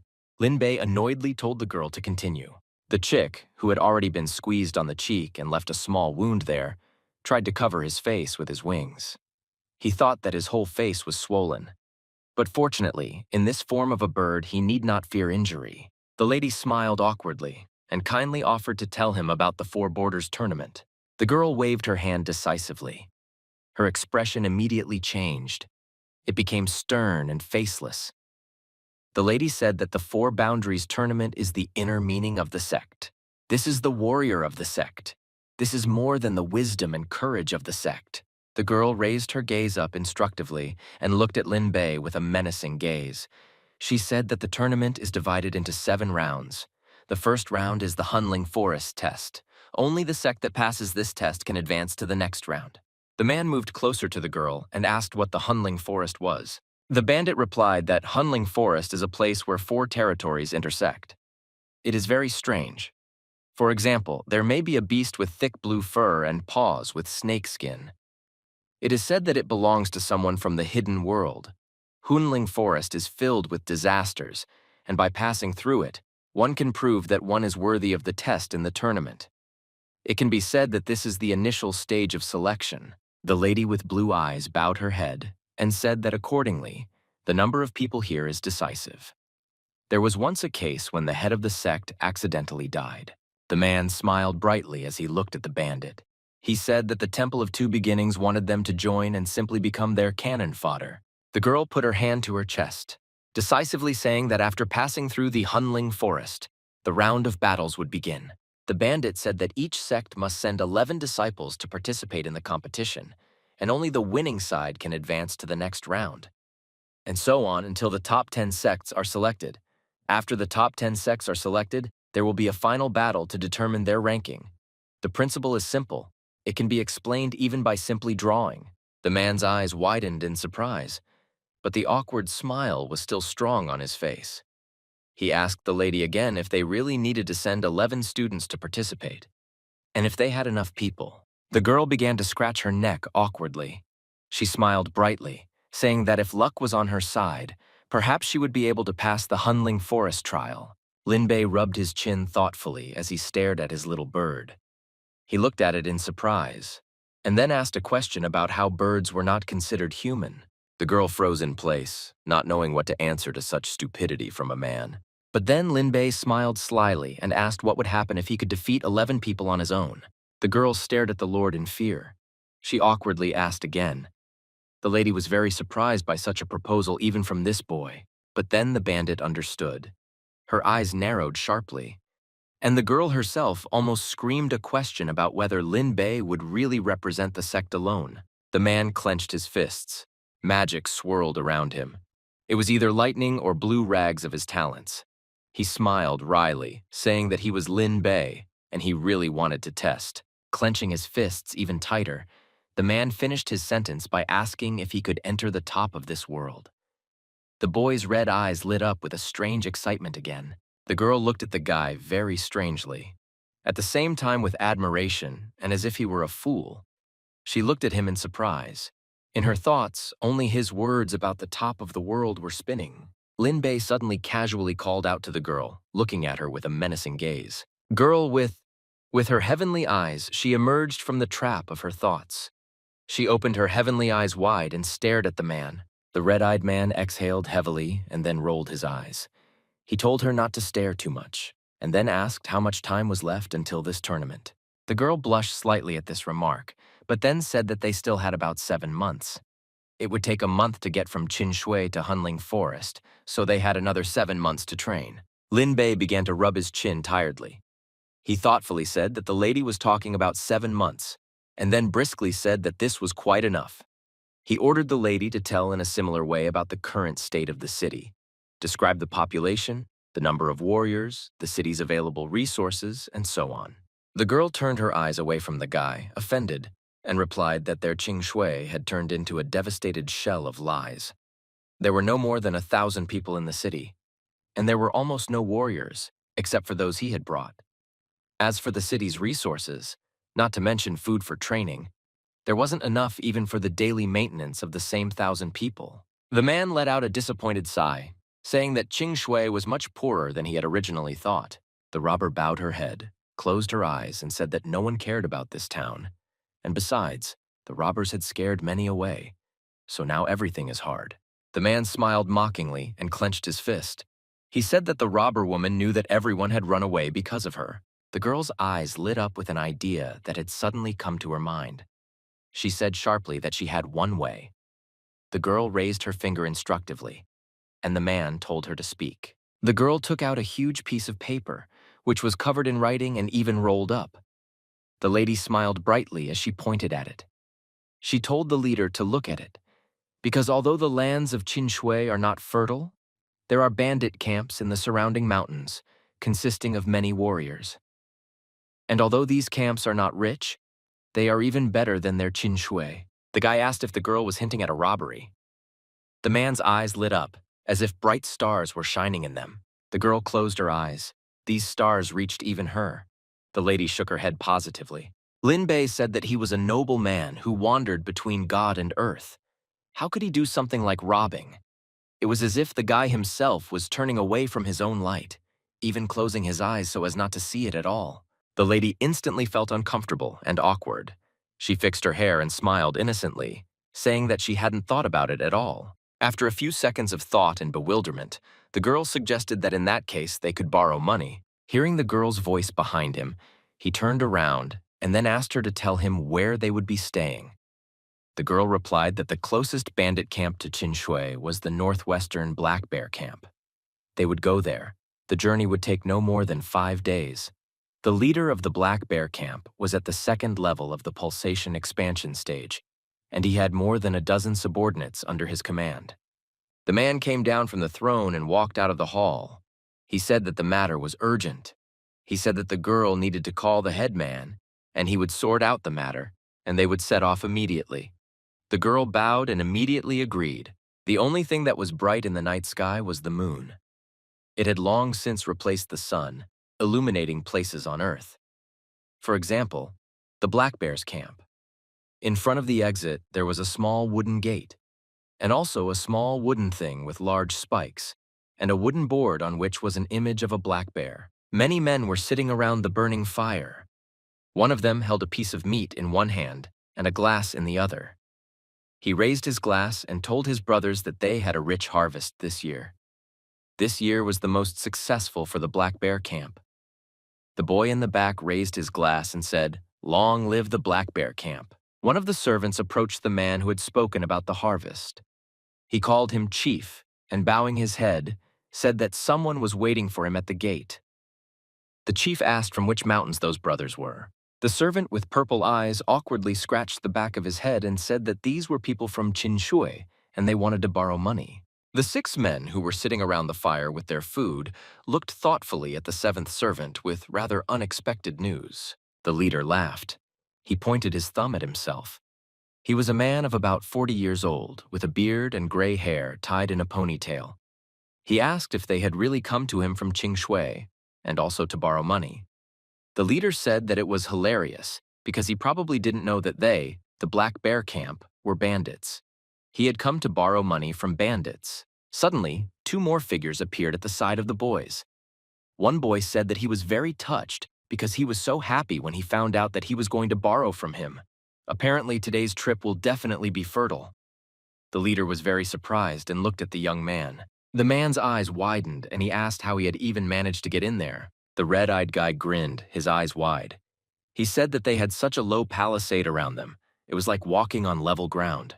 The girl with a bandage over one eye cast an uncertain glance at the robbers. One of those with whom they were making a fire leaned over to the head and whispered in his ear that he knew this woman, because it was she who had recently settled scores with the city of Qinshui.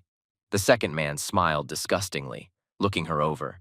He said that although she was quite ugly, how could one refuse a woman who came straight into one's hands? The bandit asked what the hell he was talking nonsense about. She could have torn his tongue out for such dirty words. The man smiled, looking lustfully at her body. He said that he liked her disposition.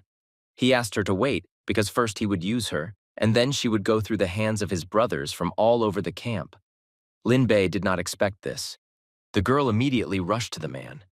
The men who were sitting opposite immediately smiled. They began to argue about who would be the first of them. The young man raised his hand, smiled softly, and then said that this girl was with him, and they were insulting her right in front of him. He asked if this was okay. The boy suggested that they apologize first, and then lend them some gold, and then they would part ways. Lin Bei asked how they felt about this. The head of the house had a nasty smile on his face for a moment. He asked what the handsome guy was counting on. Did he really want to play her protector? Lin Bei looked around their camp with pity. He let out a heavy, disappointed sigh, and then asked if they were taking him lightly because he was too kind. He scratched his hair awkwardly. The man clenched his fists and looked at them with determination, his scarlet eyes. He said that he wanted to talk calmly, but since it was pointless, he would have to fight. All the men immediately jumped up from their seats. They shouted taunts about the fact that they could watch this handsome man fight. Several fists of men from the camp had already tried to hit him and swung their fists to harm him, and then the girl. The boy opened his eyes, mockingly looking at all the hands reaching out to him. He laughed, saying that this was all childish fun. The guy didn't even have to move. With the help of his 6th talent, he was able to throw all those who tried to harm him high up. The blue rays made it so that they were thrown into the fire. All 3 bodies of men lay next to the fire. They had escaped unscathed after all, but the leader was not at all beaten, but quite whole. He picked up a huge iron bat with spikes. The leader grinned, and then said that the handsome man dared to hide such abilities. But now, he would personally teach him a lesson. The man tried to hit the boy on the head with this very bat, saying that the handsome guy would get it. He opened his eyes in fear. His veins were showing. Bei's head that broke, but the bat. A huge crack formed in it, making it completely unusable. It seemed as if even the headman's pupils had turned red. Cold sweat was almost running down his face. He asked rhetorical questions about how this could have happened to his equipment.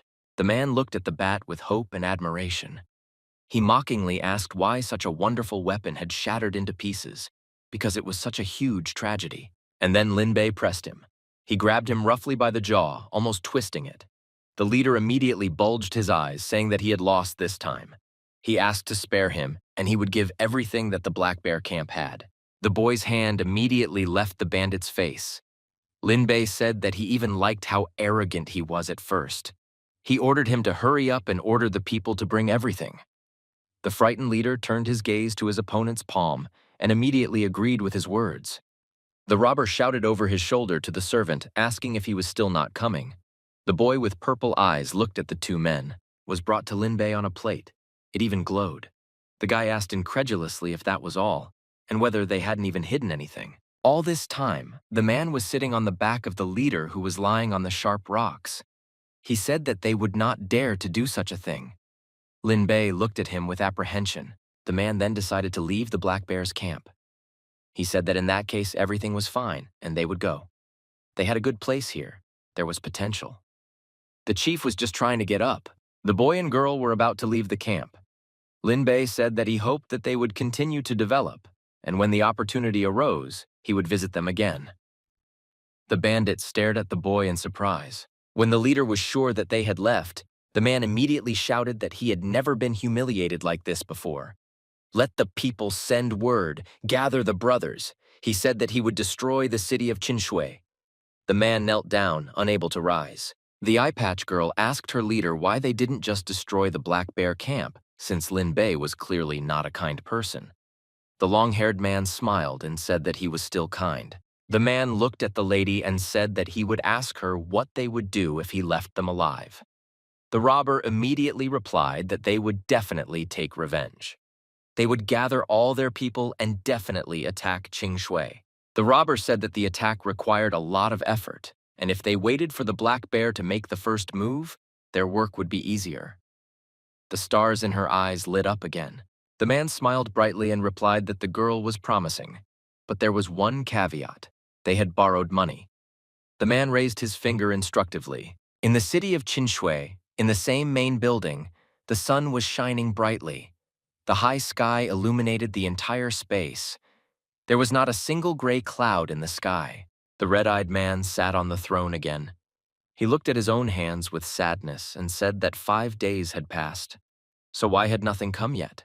The girl spread her arms wide and said that the resources taken from the Black Bear camp were distributed throughout the city.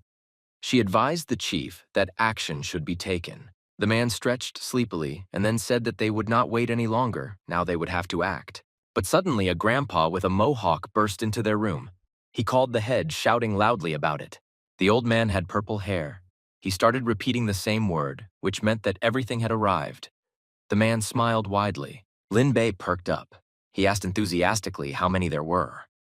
The girl tried to cover her own smile with her hand, in the girl's eyes instead of the sky. The man in front of her kept saying that there really was a lot of them there. The man with long hair looked fearfully at the robber, whose eyes literally glowed with stars and sparks of joy. In another place, not far from the city of Qinshui, 3 people were walking.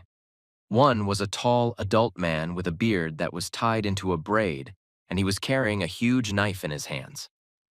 Behind him was a young guy with a fan in his hands. He had long, snow-white hair, and also a girl with chestnut hair and roses in it. Suddenly, another man appeared behind them. It was the head of the Black Bear. He came closer to the man with the pigtail and said that today he would skin that scoundrel to calm the hatred in his heart. The man had a black patch over one eye. He held out his sword and told him not to worry, because their 4 camps were connected by blood. If they insulted him, they insulted them too.